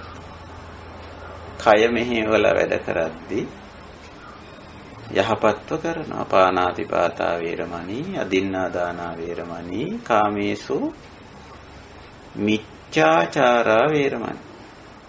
අන්න කුසල කාය සංකාර සම්මා කම්මන්ත. හරි පැහැදිලි. හරි පැහැදිලි. ඉතින් ඕකට තමයි සංකාර නිරෝධ කියන්නේ. මොන සංකාරද? අකුසල සංකාර. අකුසල චිත්ත සංකාර නිරෝධයෙන් ඇති වෙන්නේ සම්මා සංකප්ප. අකුසල වචී සංකාර නිරෝධයෙන් ඇති වෙන්නේ සම්මා වාචා. අකුසල කාය සංකාර නිරෝධයෙන් ඇති වෙන්නේ සම්මා කම්මන්ත. ඔය තුනම නිරෝධ වුණාම ඇති වෙනවා සම්මා ආජීව. දිවි පැවැත්ම කියන්නේ මොකද්ද? ඔය සංකාර තුනේ එකතුවනේ. අපි මේ ජීවත් වෙනවා කියලා කියන්නේ මොකද්ද? හිතනවා, කතා කරනවා, කරනවා. ඔය තුනනේ ජීවත් වෙනවා කියලා කියන්නේ. වෙන මොකද්ද? ඔච්චරයි. එක්කෝ හිතනවා, එක්කෝ කතා කරනවා, එක්කෝ කය මෙහෙवला ඒවා කරනවා. අර යනවා, මෙහි යනවා, අරක ගේනවා, මේක ගේනවා, අරක විකුණනවා, මේක මිලදී ගන්නවා, ගොඩ නගනවා, ආයි කඩනවා, හදනවා. මොනවාද මේ? ඉතින් ඇහුවොත් මොනවාද මේ? ඉතින් ජීවිතේ තමයි. මේ ජීවත් වෙන්න තමයි ඉතින් මේ ඔක්කොම කරන්න කියලා කරනවා. කාය සංකාර, වචී සංකාර, චිත්ත සංකාර. ඔය තුනේ එකතුව ආජීව දිවි පැවැත්ම. ඉතින් අර තුන සම්මා වෙනකොට ආජීවය හේවත් දිවි පැවැත්ම සම්මා වෙනවා. ඉතින් ඕක කරගන්න අපිට තව උපකාරක ධර්ම 4ක් ආර්ය ශ්‍රාංගික මාර්ගය ඇතුළත බුදු පියාණන් වහන්සේ අපිට හඳුන්වා දීලා තියෙනවා. එක පැත්තකින් සම්මා දිට්ඨිය, සම්මා දිට්ඨි පුබ්බංගමා, අනිත් පැත්තෙන් සම්මා සති සිහිය තියාගන්න ඕනේ. අනිත් පැත්තෙන් සම්මා වායාම වීරිය ඕන, සම්මා සමාධි. යහපත් වූ චිත්ත ඒකාග්‍රතාවයකුත් තියාගන්න. ඒ 4 තියාගත්තොත් ඔය සංකාර, අකුසල චිත්ත සංකාර, අකුසල වචී සංකාර, අකුසල කාය සංකාර හරවන්න පුළුවන් සම්මා පැත්තට. ඒ කියන්නේ කුසල මනෝ සංකාර, කුසල වචී සංකාර, කුසල කාය සංකාර බවට හරවන්න පුළුවන්. ඇයි බැරි? පුළුවන්. නිවැරදිව හිතන්න බැරිද? යහපත් විදියට හිතන්න බැරිද අපිට? එහෙම පුරුදු වෙන්න බැරිද? පුළුවන්. ඔය තරහෙන්, අමනාපයෙන්, වෛරයෙන්, ක්‍රෝධයෙන්, දේශයෙන්, iriසියාවෙන් හිතනවා වෙනුවට කරුණාවෙන්, මෛත්‍රියෙන්, විවෘත මනසකින් හේතුඵල ධර්මානුකූලව හිතන්න බැරිද? පුළුවන් නේ. පුළුවන් පැහැදිලිව. උත්සාහ කෙරුවොත් පුළුවන්. කියන්නේ අකුසල චිත්ත සංකාර කුසල චිත්ත සංකාර බවට සම්මා සංකප්ප බවට හරවන්න පුළුවන්. ඊළඟට අපිට මේ බොරු කේලම් පරුස වචන හිස් වචන කතා කරනව වෙනුවට ඇත්ත කියන්න, මෘදු වචන කියන්න, කාරුණික වචන විදිහට කතා කරන්න, අර්ථවත් දේවල් කතා කරන්න බැරිද? එහෙම පුහුණු වෙන්න බැරිද? පුළුවන්. පුළුවන්. පැහැදිලිවම අකුසල වචී සංකාර කුසල වචී සංකාර බවට හරවන්න පුළුවන් පැහැදිලිව. ඒක තමයි සම්මා වාචා කියන්නේ. ඊළඟට අපි මේ කරන ප්‍රාණඝාත, අදත්තා දාන, කාම මිත්‍යාචාර අතහැරලා ප්‍රාණඝාත වෙනුවට අබේ දාන දෙන්න. නේ? අනිත් අයගේ ජීවිත රකින්න, ජීවිත ආරක්ෂා කරන්න. එහෙම කරන්න පුළුවන්ද? බැරිද? පුළුවන්. අදත්තා දානි අනුන්ගේ දේවල්, අයිති නැති දේවල් හොරෙන් ගන්නව වෙනුවට නොගෙන සිටීමත් අනිත් අයට දිය හැකි යමක් දීමත් කරන්න බැරිද අපිට? දෙන්න පුළුවන් දෙයක් තියෙනවා නම් දෙන්නත් පුළුවන්. අනුන්ගේ දේ ගන්න නැතුව බැරි දෝක කරන්න පුළුවන්. කාම සේවනයේට අපි කවුරුත් යනවා. පංචකාමේ. ඉතින් ඕක මිත්‍යාචාරයෙන් තොරව කරන්න බැරිද? මිත්‍යාචාරා වේරමණී කාමේසු පුළුවන්. උත්සාහ කරත් පුළුවන් බැරි නෑ. අර වීරියයි වායාමයයි සතියයි සමාධියයි තියාගත්තොත් පුළුවන්. බැරි නෑ. ඉතින් එහෙනම් පේනවනේ සංකාර නිරෝධය කරන්න පුළුවන් කියලා. සංකාර නිරෝධ. සංකාර නිරෝධ. මොන සංකාරද? අකුසල සංකාර. අකුසල කාය සංකාර, චි සංකාර, චිත්ත සංකාර. ඔන්න මන් දැන් භාවනා කමටහනක් කිව්වා. නිකම්ම මේ ස්කන්ධයේ තේරුවා නෙවෙයි. ස්කන්ධයත් අපි තෝර ගන්න ඕන, තේරුම් ගන්න ඕන. සංකාර සහ සංකාර ස්කන්ධය. ඒක අපි තේරුම් ගන්න ඕන. නමුත් මේ සංකාර සහ සංකාර ස්කන්ධය තෝරගන්නේ වෙනත් දෙයකට. වෙනත් දෙයකට. ඒ තමයි සංකාර නිරෝධයට. මොන සංකාරද? අකුසල සංකාර නිරෝධය. ඒක අපිට පුළුවන් කරන්න, පුරුදු වුණු වෙන්න පුළුවන්. බැරි නෑ. ඔය වැරදි විදියට, අයහපත් විදියට, නරක විදියට හිතන ගතිය අතහැරලා හරියට නිවැරදිව ප්‍රඥාවන්තව හිතන්න පුරුදු වෙන්න පුළුවන්. සමහර දේවල් අපිට එහෙම පුරුදු නෑ. පුරුදු නෑ. හිතන්න පුරුදු නෑ. අපි ටිකක් එකපාරට සමහර දේවල් වලින් කලබල වෙනවා. මම මේ පොඩි උදාහරණයක් කියන්න. ඊයේ මාත් එක්ක මේ අපේ යෝගී කෙනෙක්මයි ඉතින් කතා කරපු දෙයක් සිද්ධියක්. ඉතින් මේ අවුරුද්දට සුබ පතනවානේ කතා කරලා. ඉතින් කිසියම් අම්මා කෙනෙකුට පුතෙක් සුබ පැතුවා. හැබැයි ඒ වචන එච්චර අර හොඳට සුබ පතනකොට ඉතින් අපේ තියෙනවනේ ඒක හැඟීම් බරව කරන ස්වභාවය. එහෙම කෙරුන්නේ නැහැ ඒක. ඉතින් ඒ අම්මට ඉතින් දැනෙනවනේ දරුවෙක් කතා කරන විදිහ අනුව ආවංක හැඟීමෙන්ද ආදරෙන් කරුණාවෙන් කතා කරනවාද එහෙම නැත්නම් තරහක් හිතේ තියාගෙන අර මේ සුබ නොකර බැරි නිසාවෙන් කරනවාද කියලා දැනෙනවා ඕක. විශේෂයෙන් අම්මලට දැනෙනවා. ඉතින් මේක දැනුණා. මේ සුබ පැතුවේ කරන්නම් වාලේ කෙරුවා මිසක අවංක හැඟීමෙන් ආදරණීය හැඟීමෙන් සුබ පැතුවේ නෑ කියලා. ඉතින් ඕකට ටිකක් හිත රෙදුණා. හිත රෙදිලා එතන ඉඳලා අර අපි හිතන විදිහ අපේ චිත්ත සංකාරය වෙනස් වුණා. චිත්ත සංකාරය වෙනස් වුණා. අපි ඊට පස්සේ හිතන්න පටන් ගත්තා. අනේ මේ දරුවෝ මෙහෙම මම මෙහෙම කරලා තියෙනවානේ. එහෙම අයනේ මට මේ විදිහට කතා කරන්න කියලා ඔන්න දැන් චිත්ත සංකාරය පටන් ගත්තා. හිතනවා අර කාරණේ අලලා මොකද්ද? අන්න සද්ද සංචේතන. සංකාරය බුදුහාමුදුර පැහැදිලි කරේ එහෙමනේ. අර යාගේ ශබ්දය, එයාගේ ටෝන් එක. අපි කියන්නේ එයායි කතා කර තාලේ කියලා අපි කියන්නේ. ඉතින් ඒක නිකන් එච්චර තාලේ හරි නෑ කියලා ඔන්න ඒක අල්ලගෙන අපි හිතනවා. හිතලා අපි මොකද කරන්නේ? අපි මෙහි ඇතුලෙන් චිත්ත සංකාරය කරගෙන යනවා.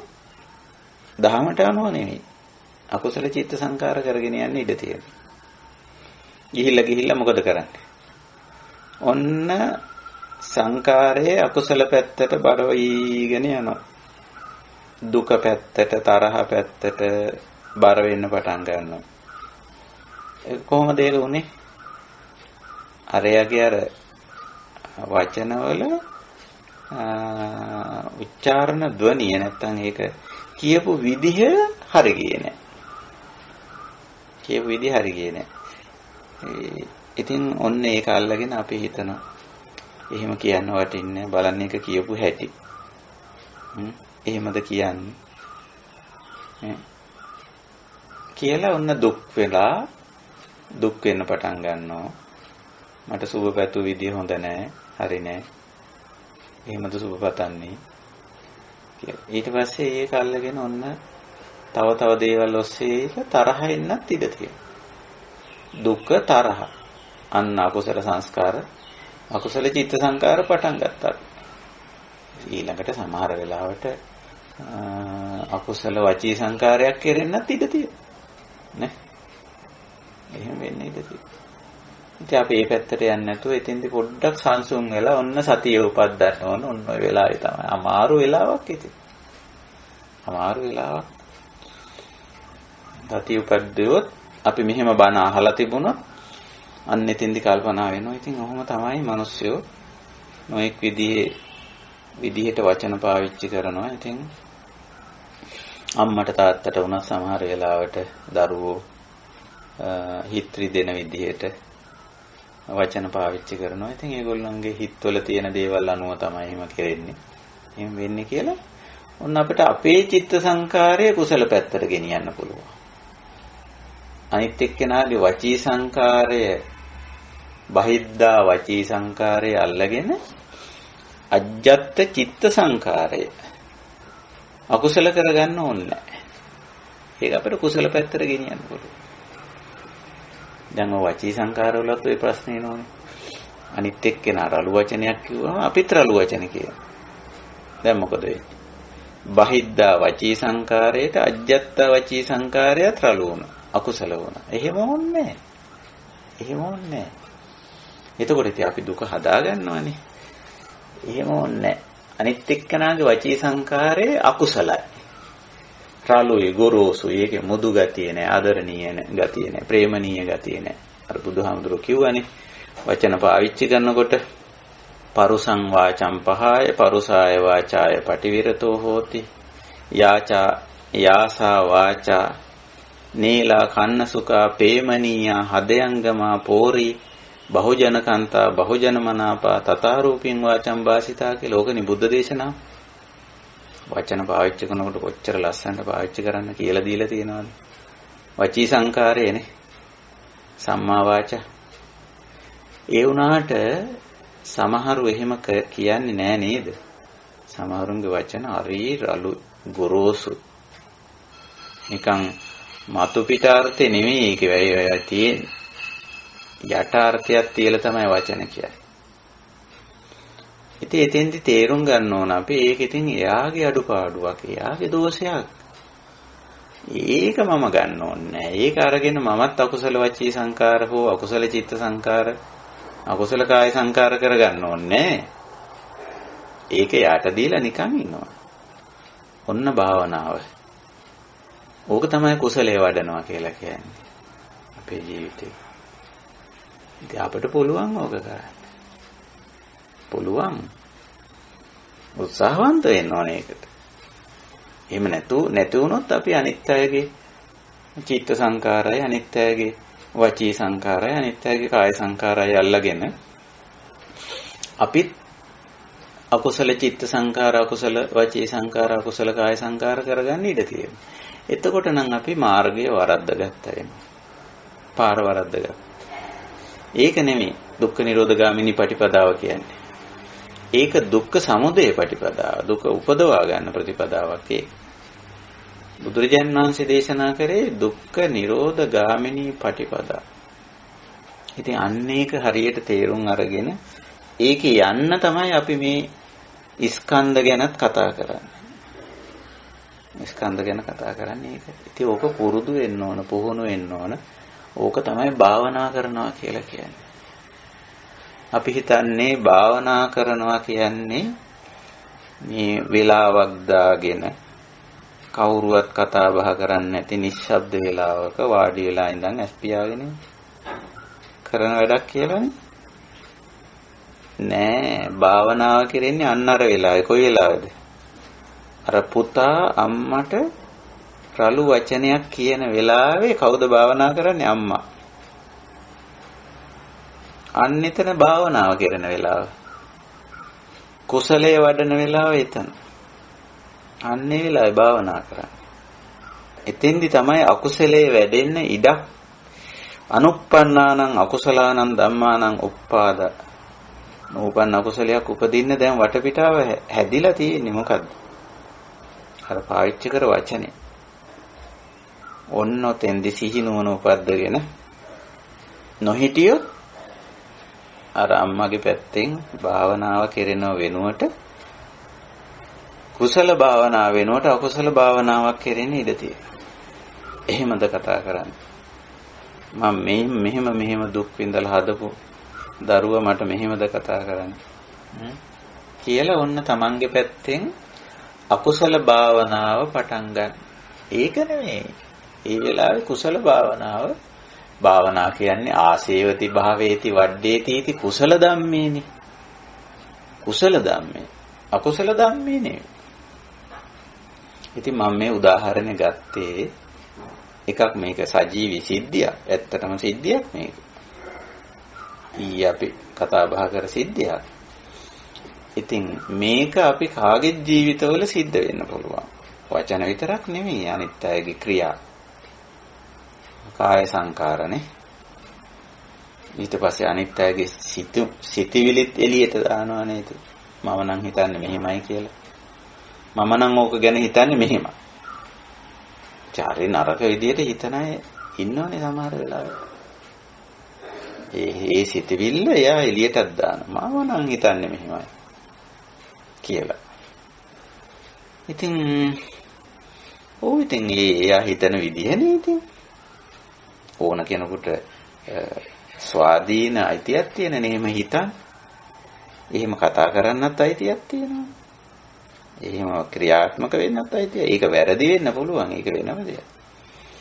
ඉතින් ඒක එයා හිතන විදියනේ, එයා කතා කරන විදියනේ, එයා ක්‍රියා කරන විදියනේ, එයාගේ වචී සංකාරය, එයාගේ චිත්ත සංකාරය, එයාගේ කාය සංකාරයනේ. ඉතින් ඒක එයාට දීලා මන් නිකන් ඉන්න. මම ඒක අල්ලගෙන අකුසල කාය සංකාර, වචී සංකාර, චිත්ත සංකාර කරන්නේ. මම මගේ සංකාර නිරෝධ කරගන්න. මම ආර්ය ප්‍රතිපදාවට එනවා. බුදුහාමුදුරන්ගේ මාර්ගයට යනවා. මේ දරුවා නිසාවත්, ස්වාමි පුරුෂයා නිසාවත්, අම්මා නිසාවත්, අප්පච්චි නිසාවත්, අසල්වාසියා නිසාවත්, ඒකට වැඩ කරන එක්කෙනා නිසාවත් මම මොකටද අකුසල සංස්කාර කරගන්නේ? මේ ආර්ය ප්‍රතිපදාවට ආවේ අකුසල සංස්කාර කරන්නද? නැහැ. ඔන්නෝමයි මේ වැඩපිළිවෙල. ඔතෙන්ට එන්නයි බුදුරජාණන් වහන්සේ සංකාර කන්ද, අකුසල සංකාර, කුසල සංකාර, සංකාර සමුදය, සංකාර නිරෝධ උගන්වනවා. ඔන්න ඔය ටික දැනගත්තනම් කෙනෙක් එහෙනම් සම්මා දිට්ඨිකයි. එයාට නිවන් දකින්න අවශ්‍ය කරන දැනුම තියෙන. දැක්ම තියෙන. ඉතින් ඒ දැක්ම අත්දැකීමක් කරගෙන පුරුදු පුහුණු වුණොත් භාවනා කෙරුවොත් ඔන්න හොඳයි. ඒකයි කාරණේ. මම හිතනවා අපේ සංකාර ගැන කරන සාකච්ඡාව ඔතකින් ප්‍රමාණවත් කියලා. අපි වෙනදා වගේම ධම්සභාවේ ඉන්න අපේ කල්යාණ මිත්‍රයෝ එකතු වෙලා අපි යම් දේවල් සාකච්ඡා කරනවා. මේ වයින් තියෙන යම් අත්දැකීම්, ඒ වගේම තව මොනවා හරි අපහැදිලි තැන්, ගැටලු තැන් තියෙනවා නම් අපි ඒවත් කතා බහ කරමු. මම හිතනවා මෙතෙන් සිට ඉතිරි කාලේ අපි සුපුරුදු විදියට ධම්සභාවට ප්‍රශ්න ගැටලු අත්දැකීම් සාකච්ඡා කරගන්න යොදාගත්තොත් හොඳයි කියලා. මම ආරාධනා කරනවා අපේ කල්යාණ මිත්‍රයන්ට ඒ සඳහා එකතු වෙන්න කියලා. තෙරුවන් සරණයි අපේ ස්වාමීන් වහන්සේ. තෙරුවන් සරණයි. ස්වාමීන් වහන්සේ මේ දැන් සංඛාර වලට අර මේ කජ්ජනීය සූත්‍රයේ දීලා තියෙන සංකතං අபிසංකරොන්ති කියලා සංකරෝති ඒ වගේම ඔය දැන් අර සමහර සූත්‍රවල උදාහරණ වශයෙන් දීලා තියෙන ස්වාමීන් වහන්සේ මට මතක විදියට පේන පින්දුමේකේ කෙසල් කඳකට කෙසල් කඳක් විදියට උදාහරණයක් දීලා තියෙනවා. එතකොට කුක්කුල සූත්‍රයේ ස්වාමීන් වහන්සේ ඇවිල්ලා ගත්ත උණු අලු රසක් වගේ කියලා මට එතකොට නිකන් දැන් චේතනාවකට වැඩි වෙන අදහසක්කුත් තියෙනවද කියන වගේ හැඟීමක් එනවා. පොඩ්ඩක් පැහැදිලි කරලා දෙන්න පුළුවන් ස්වාමීන් වහන්සේ. තෙරුවන් සරණයි. තෙරුවන් සරණයි. ඔව් එතන මේ සංස්කාර මම කියවනේ අර මුලදීම මෙච්චර මේ සූත්‍ර වැඩි වෙලා තියෙන්නේ දේශනා වැඩි වෙලා තියෙන්නේ ඇයි කියලා. එහෙමයි. බුදුරජාණන් වහන්සේට සිද්ධ වුණා මේක පැහැදිලි කරලා දෙන්න. එතකොට පැහැදිලි කරලා දෙද්දී දැන් ඔය ඉස්සර වෙලා මහත්ය ඉදිරිපත් කරපු මේ උදාහරණේ එතන සංකතං අபிසංකරෝතිති සංඛාරෝ එහෙමයි තියෙන්නේ. එතකොට සංකතය කිව්වේ ඔය මොකක් හරි සකස් වූ දේ කාය සංකාරයක් වචී සංකාරයක් චිත්ත සංකාරයක් වේවා ඒක අල්ලගෙන මේ සංකතය අල්ලගෙන සංකතය මත පදනම් වෙලා තණ්හා මාන දිට්ඨි වශයෙන් වැරදි විදිහට තවදුරටත් ඒ ඔස්සේ හිතන කතා කරන ක්‍රියා කරන ස්වභාවය තමයි එතන අபிසංකරෝති කිව්වේ. අන්න ඒක එතන හැඳින්නුවේ අකුසල සංස්කාරය ගැන. කජ්ජනී සූත්‍රයේ සංකතං අபிසංකරෝතිති සංඛාරෝ කිව්වේ අකුසල සංස්කාරය ගැන. අර යම්කිසි සිද්ධියක් වුණානේ මම අර උදාහරණයක් කිව්වේ දැන්. එක අම්මා කෙනෙකුට පුතෙක් සුබ පැතුවා. හරිද? ඒ වචනේ ඉච්චර හරි ගියේ නෑ. ඒ සුබපතෝ විදිය හරි නෑ. අන්න එතන පළවෙනි අර දරුවගේ වචනය සංකතය. ඒක අල්ල ගන්නවා අර අම්මා. එයා හිතනවා බලන්න මේ අවුරුද්දට සුබ පැතුව හැටි. එහෙමද කියන්නේ?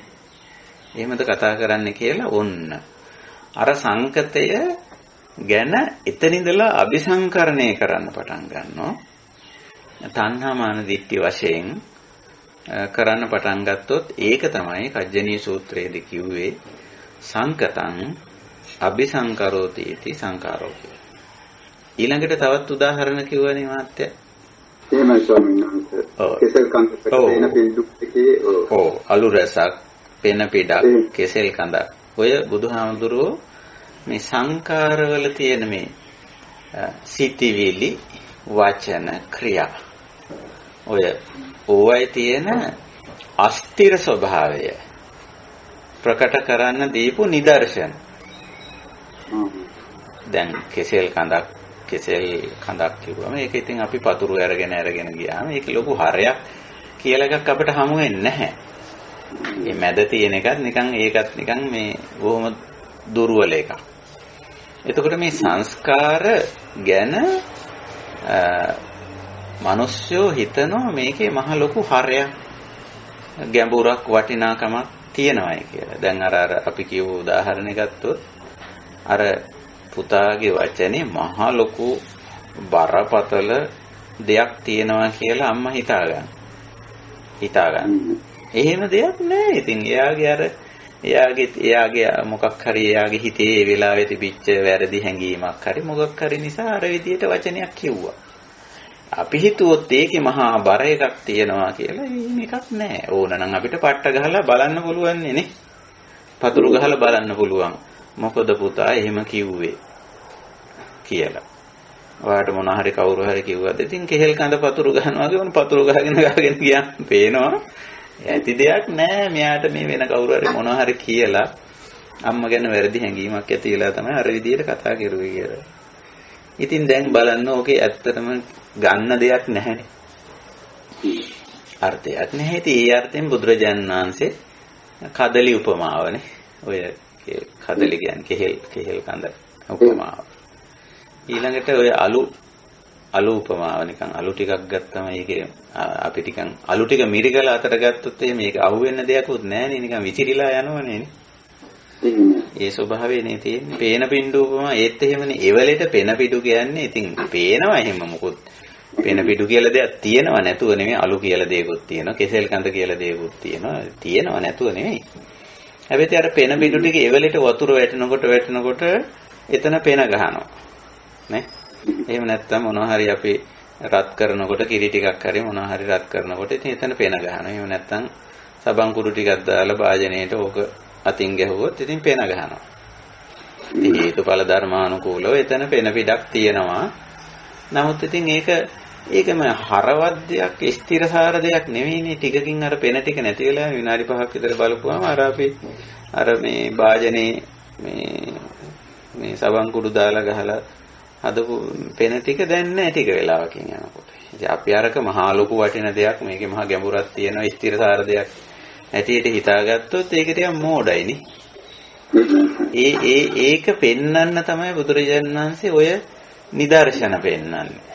පෙන පිට අලු ටික අලු වහුර පෙන පිට කෙසෙල් කඳ කියන උපමා වලින් පෙන්වන්නේ මේ කාය සංකාර වචී සංකාර චිත්ත සංකාර ඒ මොහොතේ සංස්කරණය වෙලා සකස් වෙලා ඇති වෙලා තියෙන දේවල් මේවා නිකන් බරට ලොකුවට මහා හරාත්මක දේවල් හැටියට මේ ස්ථිරසාර දේවල් හැටියට ගන්න එපා කියන එකයි. ඒකයි. පැහැදිලි ස්වාමීන් වහන්සේ පැහැදිලි ඔබ වහන්සේට සියලුම කුසල දෙපා නැමද අනුමෝදන් කරනවා. තෙරුවන් සරණයි. තෙරුවන් සරණයි. අවසරයි ස්වාමීන් වහන්සේ. තෙරුවන් සරණයි. තෙරුවන් සරණයි. මේ ප්‍රපංච කියන වචනයෙන් කියන්නේ සංකාරමද නැත්නම් ඒ සංකාරවල උත්තර අරමුණක් දිගින් දිගටම චේතනා කරලා පටලවා ගන්න අවස්ථාවක් වගේ දෙක මේ වචනේ විස්තර කරනකොට ඒ දෙකේම තේරුම එකම. ඔව් ප්‍රපංච කියන්නේ මේ සංකාරවල එක්තරා අවස්ථාවක්. අපි දැන් මෙහිම ගමු මේකේ අවස්ථා කීපයක් තියෙනවා ඇත්තටම සංකාරවල. ඒක බලනකොට අපිට මේක තේරෙනවා. දැන් ඔන්න මුලින්ම සංකාරයක් කියලා කියන්නේ හුදු අර නාම ධර්මය චේතනා කියන වේදනා සංඥා චේතනා පස්සෝ මනසිකාරෝ කියලා බුදුරජාණන් වහන්සේ මූලික නාම මාත්‍ර අවස්ථා පහක් දැක්වන්නේ නැත. අපි ඒවට කියන්නේ නාම බීජ කියලානේ. එතකොට බලන්න මේ චේතනා කියන බීජ අවස්ථාවේ තියෙනකොට ඔය කුසලත් නැහැ අකුසලත් නැහැ ක්‍රියාත්මකත් නැහැ. හරිද? ඔන්න සමාරම්භක අවස්ථාව චේතනා. ඊට පස්සේ අර සංචේතන අවස්ථාව බලන්න. සංකාර අවස්ථාව. මොකද්ද? රූප සංචේතන. රූපේ දැක්ක. රූපේ දැක්වීම නිසා රූපේ ගැන හිතුණා යමක්. ශබ්දය ඇහුණා. ශබ්ද ගැන හිතුණා. ගන්ධය රසය ස්පර්ශය දැනුණා. ඒක ගැන හිතුණා. කාරණේ වැටහුණා. ඒ කාරණේ අලල යමක් හිතුණා. දැන් අර බීජ අවස්ථාවට වැඩිය මේ අවස්ථාව ටිකක් සංකීර්ණයි නේද? ඔව් සංකීර්ණ අවස්ථාවක් ඔන්න. සංකාර අවස්ථාව නැත්නම් අපි ඔකට සංචේතන අවස්ථාව කියලා කියනවා. එතකොට ඔන්න ඔය අවස්ථාව වෙනකොටත් ඇත්ත වශයෙන්ම මේකේ අකුසලයක් කුසලයක් නැහැ.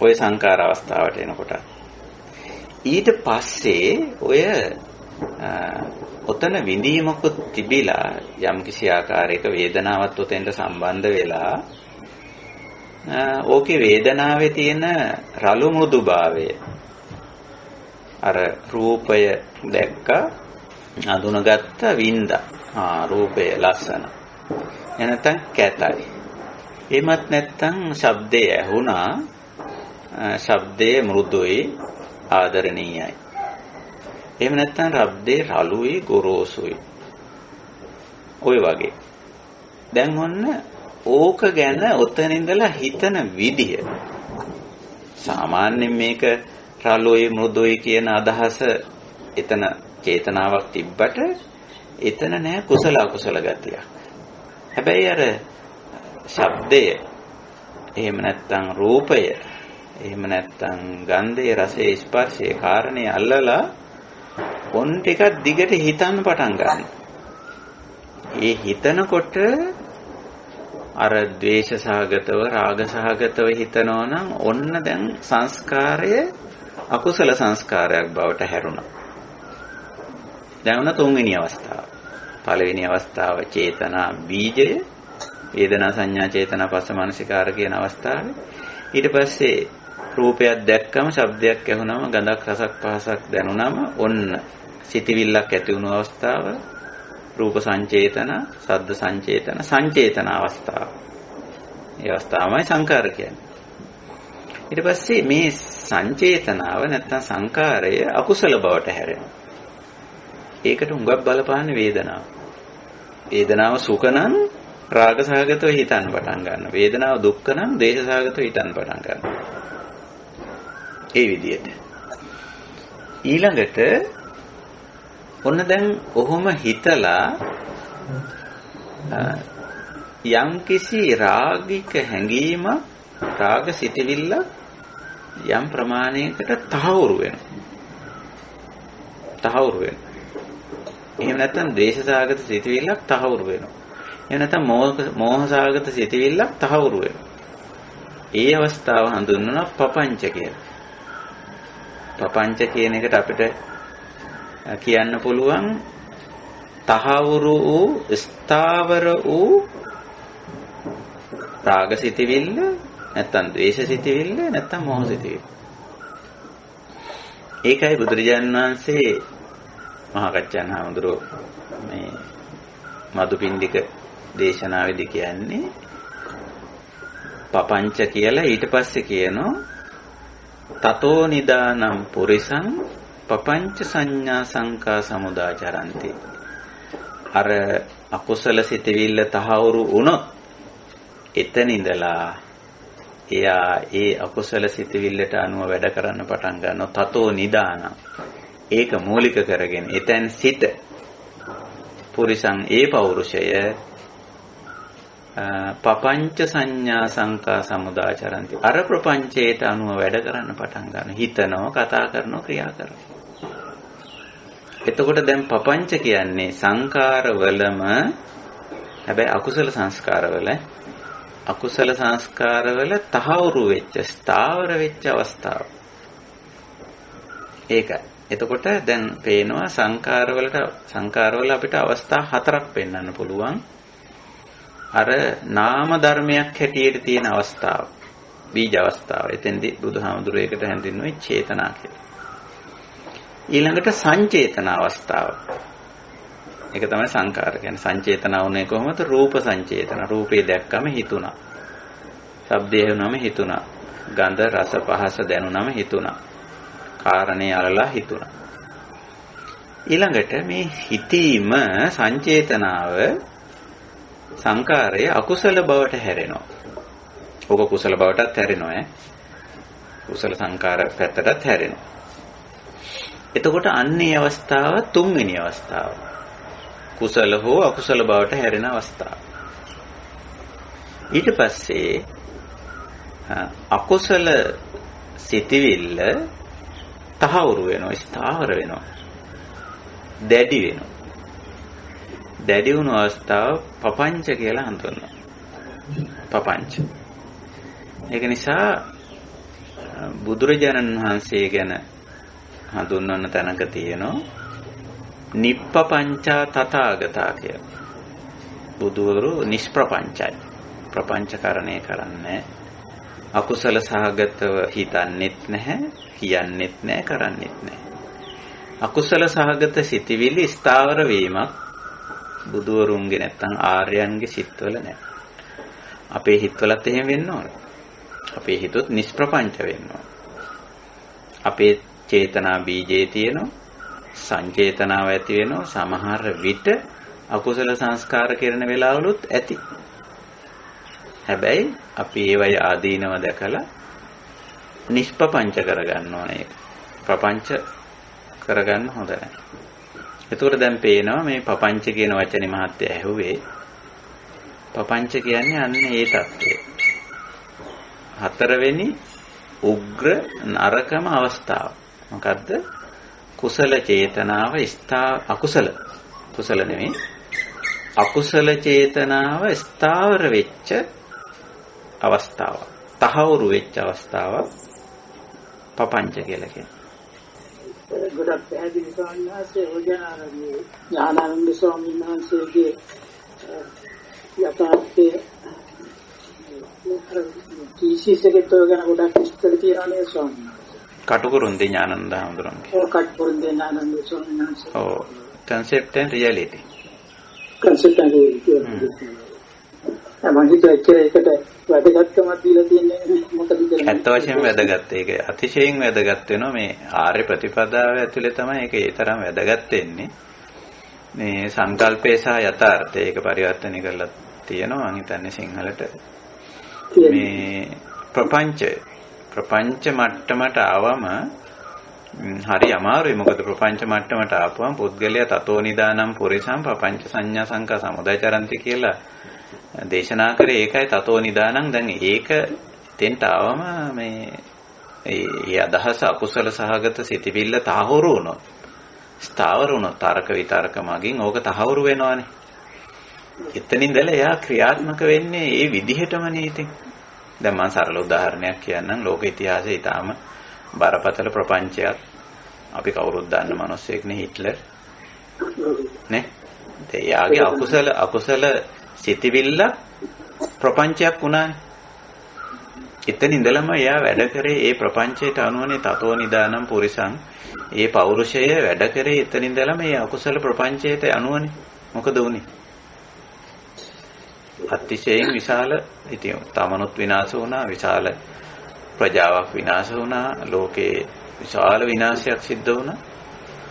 ඉතින් ඒකයි ප්‍රපංචයක තියෙන අකුසල ප්‍රපංචයක තියෙන ඊටාම් භයානකත්වය.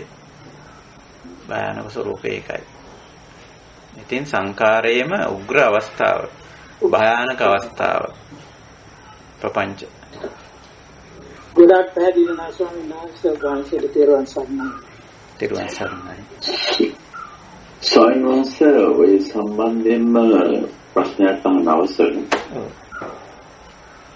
ස්වාමීන් වහන්සේ දැන් මේ අද දේශනාව ගැන සඳහනක් කරනවා නම් මේක ඊටාම වටින දේශනාවක් කියලා මට හැඟෙනවා.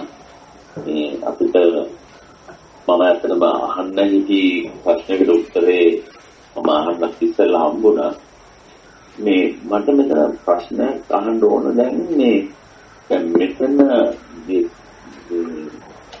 මාපන්න සූත්‍රයේ මේ අහන ප්‍රශ්නේ අහන්නේ කන්දානම් කන්දානි වචනම් කන්දාලි වචනම් මොටිටි කියලානේ අහන්නේ මේ ප්‍රශ්නේ. ඔව්. ඒකට ස්කන්ධය වලට සම්බන්ධ කරලා තමයි මේ ප්‍රශ්නේ අහන්නේ. එතකොට දැන් මේ දේශනාවෙම උපාදාන ස්කන්ධය කියලා විස්තර වෙනවනේ උපාදාන ස්කන්ධය. ඔව්. මේ ස්කන්ධය කියන එක යම් කිසි අවස්ථාවක උපාදාන ස්කන්ධයක් බවපත් වෙනවා. ඔව්. එතකොට ඒක කොහොමද අපි මෙතන තේරුම් ගන්නේ? ඔව් දැන් අපි උතන කිව්වා මේ කලින් සාකච්ඡාවේදීත් අපි ඔක සෑහෙන දුරට සාකච්ඡා වුණා. මේ ස්කන්ධයක් මේ විදිහට ගොඩ නැගිලා දැන් ස්කන්ධ ගොඩ නැගෙන විදිහ අපිට පැහැදිලි. එතකොට ඒ ස්කන්ධය ස්කන්ධයක් විදිහට දැකලා ඒක හේතුඵල ධර්මතාවයක් හැටියට දැකලා ඒක ඇසුරින් මේ කියන විදිහට අකුසල පැත්තට නැත්නම් ඒ ස්කන්ධය සම්බන්ධයෙන් ස්කන්ධයේ දැන් අපි අද කතා කරේ සංකාර ස්කන්ධයනේ. එතකොට මේ සංස්කාරයන් ගොඩක් තියෙන එකත් ඇත්ත. එහෙම ගොඩ ගැහෙන එකත් ඇත්ත. ඒව ටික පිළි අරගෙන ඒ සංස්කාර පිළිබඳ ඇලීම් ගැටීම් මුලා ඇති කර නොගැනීම ඇති කරගත්තොත් ඒක උපාදානයි. යම් ස්කන්ධයක් පිළිබඳව ස්කන්ධයකට ආවේනික ගති ලක්ෂණ තියෙනවා. දැන් රූපස්කන්ධය ගත්තොත් රූපස්කන්ධයට අදාළ ආවේනික ගති ලක්ෂණ ටිකක් තියෙනවානේ. ඒක අපි අහනවා, අපිට පේනවා, දකිනවා, අපි විඳිනවා, අපිට තේරෙනවා. ඊ ගති ලක්ෂණ වල තියෙන්න පුළුවන් අපිට වාසිදායක ගති ලක්ෂණ තියෙන්නත් පුළුවන්. අවාසිදායක ගති ලක්ෂණ තියෙන්නත් පුළුවන්. ඒ වාසිදායක වුණත් අවාසිදායක වුණත් ඒ ස්කන්ධයේ ස්වરૂපේ ස්වභාවයේ ගතිය අපි දැනගන්න ඕන. අපි ළඟ කුසලතාවයක් තියෙන්න ඕන. ඒ වාසිදායක ගති ලක්ෂණ වලට නොඇලී අවාසිදායක ගති ලක්ෂණ සමග නොගැටි ස්කන්ධයේ ස්වરૂපයට මුලා නොවි කටයුතු කරන්න. ඇලුනොත් ගැටුනොත් මුලා වුනොත් අන්න පටන් ගන්නවා තණ්හා ඒකම උග්‍ර වීමයි උපාදාන කියන්නේ. එතකොට ස්කන්ධේ විග්‍රහ කරන්නේම උපාදාන නොවි සිටීමට මඟ පෙන්වීමක් මේ ස්කන්ධයේ ස්වභාවය පැහැදිලි කරන්නේ ඒකට. ඒක තේරුම් ගත්තම පුළුවන් පුද්ගලයාට උපාදාන නොවිය. එතකොට උපාදාන කියන්නේ ඇලීම, ගැටීම, මුලා. ඊළඟට දැන් අද අපි කතා කරපු සංකාර ස්කන්ධයට එමු. දැන් අපිට පැහැදිලි සංකාර කියලා දෙයක් තියෙනවා. ඒක චේතනා කියන බීජයෙන් සංචේතනා බවට හැරිලා තමා වශයෙන් හිතන, කතා කරන, ක්‍රියා කරන දේවල් තියෙනවා. අනුන් හිතන, කතා කරන, ක්‍රියා කරන දේවලුත් තියෙනවා. ඔය ඔක්කොම ඉතින් අපේ සංකාර ස්කන්ධයට අයිති. මොකද මම කරන කියන හිතන දේවල් විතරක් නෙවෙයිනේ මට අදාළ වෙන්නේ. අනිත් එක්කෙනා කරන කියන හිතන දේත් මට අදාළයි. ඒක නිසා බහිද්දාව ගත්තේ ඒකයි බුදුරජාණන් වහන්සේ. හැබැයි ඕකේ තියෙන්න පුළුවන් අර අපිව නිකන් අපිට අර වාසිදායක නැත්තම් අපිව පිනවන ලක්ෂණ සහිත සංස්කාර තියෙන්න පුළුවන්. අනිත් පැත්තෙන් අපිට අවාසිදායක අපිව පෙළන මේ සංස්කාර තියෙන්නත් පුළුවන්. අපි දැනගන්න ඕන මේ ඒ වාසිදායක පිනවනේ ඇලෙන්නෙත් නැතුව අවාසිදායක පෙළන දේ සමග ගැටෙන්නෙත් නැතුව මේ සංකාර ස්කන්ධයේ ස්වરૂපයෙන් මුලා වෙන්නෙත් නැතුව මේ සංකාර ස්කන්ධයේ සමග කටයුතු කරන්න. ඕකට අපි කියන අනිශ්චිත කියලා. අන්‍යතන තමයි අනිශ්චිතෝ විහෙරති නචකින්චි උපාදීයති. උපාදාන නොවේ කටයුතු කරන්න අපි දක්ෂ වෙන්න ඕන. ඉතින් උපාදාන වෙන්නේ ඇත්තටම මේ ස්කන්ධයන්ගේ තියෙන අර වාසිදායක හෝ අවාසිදායක එහෙම නැත්නම් පිනවන හෝ පෙළන ස්වરૂපේ නිසා. ඔය ඕනම එකේ ලක්ෂණේ තියෙන. දැන් ඕනම වචී සංකාරයක්, කාය සංකාරයක්, චිත්ත සංකාරයක් අපිට හොඳට නිරීක්ෂණය කරලා බැලුවොත් සමහර වචී සංකාර පිනවන ස්වභාවයෙන් යුක්තයි. නේ? සමහරු කතා කරනකොට ඉතින් හරීම මෘදු, හරීම ආදරණීයයි, හරීම හැඟීම් බරයි. ඉතින් උපාදාන වෙන්න ඉඩ තියෙනවා. නේ? සමහර අයගේ වචන වචී සංකාර හරිම ගොරෝසුයි, රළුයි, නිකන් එහෙස කර ස්වභාවයයි, අපිව නිකන් පෙළන ගතියින් යුක්තයි. ඔන්න ගැටෙන්න ඉඩ තියෙනවා. ඉතින් දේශය උපද්දන්න ඉඩ තියෙනවා. ඉතින්දී අපි දක්ෂ වෙන්න ඕනේ ඒක එහෙම තමයි. සමහර ඒවා මෘදු වගේම සමහර ඒවා රළුයි. ඇයි මෘදු? හේතුඵල ධර්මානුකූලව. ඇයි රළු? හේතුඵල ධර්මානුකූලව. එහෙනම් අපි දක්ෂ වෙන්න ඕන ස්කන්ධයේ තියෙන රළු මුදු බව පදනම් කරගෙන ඇලෙන්නේ ගැටෙන්නේ මුලා වෙන්නේ නැතුව ඉන්න. ඒ කියන්නේ උපාදාන නොවී ඉන්න අපි දක්ෂ වෙන්න. ඉතින් මේ උපාදාන වීම අපේ දෝෂයක්. අවිජ්ජා පච්චය තණ්හා, තණ්හා පච්චය උපාදාන. නේ? ඒ අන්නේක වළක්වන්නයි මේ ස්කන්ධ ගැන විද්‍යාවක් ඇති කරගන්නේ අපි. එතකොට විද්‍යාව තියෙන තැන තණ්හාවෙන් නැහැ. තණ්හාව නැත්තම් උපාදාන වෙන්නේ නැහැ. උපාදාන වුණොත් නේ දුක්ඛ වෙන්නේ. පංච උපාදානස්කන්ධා දුක්ඛ කිව්වේ ඒක. ඒක ඔන්නෝමයි ඔය. ඒකම සවන්නාස අපිට තව මං හිතන විදිහට වැදගත් කාරණාවක් තියෙනවා මේ ස්කන්ධ ගැන කතා කරනකොට. දැන් ඔය මේ කියවෙනවානේ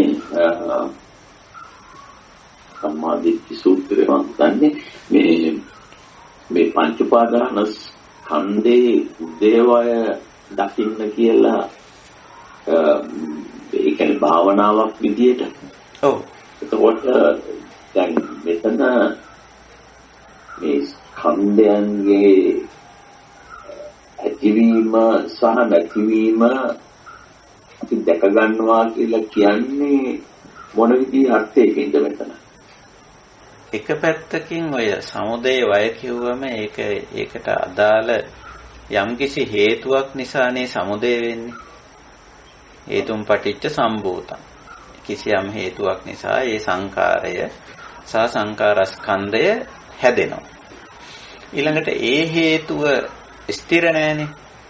හේතුව අස්ථිරයි. හේතුව නැති වෙනකොට ඒ සංකාරයේ ඒ සංකාරස්කන්ධයත් වය වෙනවා. සමුදය වය. ඒක එකක්. ඊළඟට මේ අකුසල සංස්කාරවල සමුදය අපි දකින්න ඕන. මේ හේතුව නිසායි මේ අකුසල සංස්කාරය ඇති වුණේ, හටගත්තේ, පැවතුනේ කියලා. ඊට පස්සේ අපි කුසලයට ගිහිල්ලා ඒ අකුසල සංස්කාරය නිරෝධ කරනවානේ. එතන වය කියන වචනේ නෙමෙයි පාවිච්චි කරන්නේ, නිරෝධ කියන වචනේ. එතකොට අපි කුසලයේ වඩලා අකුසල සංස්කාරයේ නිරෝධය වුණාම අපි ඒක දකින්න ඕන. අන්න මේ කුසලයේ වැඩිීමේ හේතුවෙන් අකුසල සංස්කාරයේ නිරෝධ වුණා. ඒ විදිහට දකින්න ඕනේ. එතකොට අර සමුදය වය, සමුදය නිරෝධ. ඒ කියන්නේ අපේ සතිය පැවැත්වීම තුළින් අපි දැන් අර වංශේ කලින් විස්තර කර අර අම්මා කෙනෙකුට දරුවෙක් කියපු ඒ වචනයට තමා තුළම යම් කිසි විදියක අකුසල සංස්කාරයක් ගොඩ නැගුණා නම් ඒකත් දකින්න ඕන තමාම. ඔව්. ඊට පස්සේ ඒක යම් කිසි යෝනිසෝ මනසිකාරයක් කරහා නිරෝධ වුණා නම් ඒකත් දැක ගන්න පුළුවන්කම තියෙනවා. පුළුවන්. තමා තුළමනේ නිරෝධය වෙන්නේ නේ. ඒක Tamanට දකින්න පුළුවන්. මට කලින් දරුවා මෙහෙම වචනයක් කිව්වා, මට ටිකක් දුක හිතුණා, නැත්තම් තරහ ගියා, අකුසල සංස්කාරයේ සමුදය වුණා. ඊට පස්සේ මම මෙහෙම හිතුවා. මෙහෙම හිතුවම අර දුක ගෙවිලා ගියා, අර තරහ ගෙවිලා ගියා. නේ? තමා තුළින්ම දකින්න පුළුවන් ඒක. ඒක තමයි භාවනාව කියන්නේ. ඒක තමයි භාවනාව කියන්නේ. හොඳයි ස්වාමීනි. තෙරුවන් සරණයි. හොඳයි. එහෙමනම් අපි වෙනත් කතා බහ නොමැතිනම් අදට අපේ දහම් හමුව නිමා කරමු. කාල වේලාවත් ඉක්මලා තියෙන නිසාවෙන්. ඉතින් අපි අදත් වෙනදා වගේම අන්තර්ජාලය ඔස්සේ Skype මාධ්‍යයේ මේ දහම් හමුවට එකතු වුණා. ඉතින් අපි බුද්ධ දේශනාවක් ඉදිරියෙන් තියාගෙන යථා භූත ඥාන දර්ශන ඇතිසතු දැකීම කියන මාතෘකාවෙන් අපි මේ දහම් හමුව අදත් පැවැත්වුවා. ඉතින් අපි බුද්ධ දේශනාවේ අන්තර්ගතයේ අපි තේරුම් බේරුම් කරගත්තා. ඒ වගේම අපේ කල්යාණ මිත්‍රයෝ ඔය අවශ්‍ය කරුණු ඉදිරිපත් කිරීමෙන් සාධක කරුණු මතු කර දැක්වීමෙන් තවදුරටත් අපේ දහම් හමුව අර්ථවත් කරගන්න දායක වුණා. ඒ වගේම අර මම නිදර්ශන වශයෙන් ඉදිරිපත් කර සිද්ධිය ඒ මෞතුමියටත් අපි මේ වෙලාවේ අපේ මේ සිද්ධිය අපිට ඉදිරිපත් කිරීම හරහා අපිට භාවනා කමටහනක් ඇත්තටම ලැබුණේ. ඉතින් මම හිතන එතුමියත් ඒක හොඳින් අවබෝධ කරගෙන ඒ ගැටලු निराකරණය කරගන්න ඇති කියලා. ඉතින් ওই විදිහට අපි හැම දෙයක්ම අපේ ධර්ම මාර්ගයට පොහොරක් සාධක ධර්ම බවට පත් කරගම්.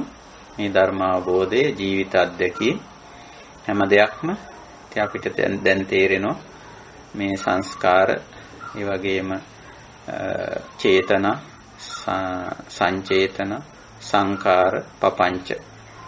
ඉතින් මේ වයිදී යම් කිසි තැනකදී අපි පපංච දක්වා නොයන්න චේතනා මට්ටමේදී අපි සතිමත් වුණොත් සිහි උපද්දගත්තොත් ඒකයි ඔය චිත්තානුපස්සනාවක් බුදුරජාන් වහන්සේ අපිට උගන්වලා තියෙන ඔය සංකාර නිරෝධයටයි අකුසල සංස්කාර නිරෝධයට තමයි චිත්තානුපස්සනාවක් උගන්වලා තියෙන්නේ. ඉතින් අන්නේ වෙලාවෙම අපිට අපි තුල ඇති වුණු සිතිවිල්ල දැකගෙන සංචේතනාව දැකගෙන සංකාරය දැකගෙන ඒක නිරෝධය කරගන්න පුළුවන් වුණොත් නිරෝධ කරගන්න හැකි වුණොත් අපි මේ යන ගමනේ මේ අපි කරන මේ ධර්ම සාකච්ඡාවේ ප්‍රතිඵලය අපිට මේ ජීවිතේදීම ගන්න පුළුවන්. ඒ සඳහා උත්සාහ කරන්න උත්සාහ කරමු කියන අදිෂ්ඨානේ අපි හැමෝම ඇති කරගමු තම තමන් වශයෙන්. ඒක තමයි ප්‍රධාන කියන්නේ නිවනට ඇති කරගන්න අපි අදිෂ්ඨානේ. හොඳයි එහෙමනම් අද දහම් හමුවත් අපි නිමා කරනවා වෙනදා වගේම මේ දහම් හමුවට දුර ළඟ ඉඳන් පෙනී නොපෙනී ඉඳගෙන සහ සම්බන්ධ වුණු දායක වුණු එකතු වුණු කල්යාණ මිත්‍ර හැම දෙනාටම ඒ වගේම මේ දහම් හමුව අන්තර්ජාලය ඔස්සේ ශ්‍රවණය කරන අහන විමසන සියලු දෙනාටම පංචස්කන්ධය පිළිබඳ ගැඹුරු අවබෝධය ඇති වෙලා ඒ පිළිබඳව යම් උපාදානයක් තණ්හාවක් ඇලීමක් ගැටීමක් මුලාවක් තියෙනවා නම් ඒක නිරෝධ කරගන්න නිමා කරගන්න ශක්තිය ලැබේවා. ඒ තුලින්ම පරම ශාන්ත නිර්වාණ ධර්මයේ සාක්ෂාත් කරන්නට මේ ධර්ම සාකච්ඡාවත් හැම දිනාටම උපකාරී වේවා උපනිශ්‍රේ වේවා හේතු වාසනා වේවා කියන උතුම් අධිෂ්ඨානයෙන් අදත් අපේ සදහම් හමුව නිමා කරනවා. හැම දිනාටම තෙරුවන් සරණයි.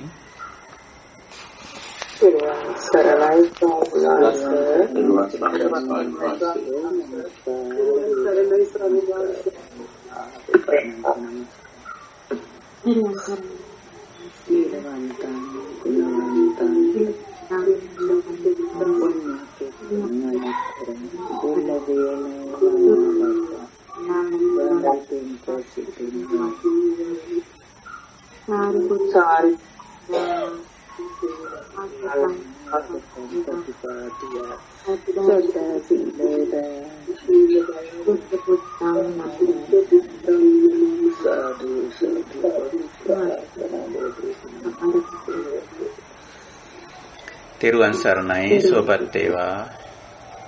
තෙරුවන් සරණයි සබදරාම් සුවපත් වේවා.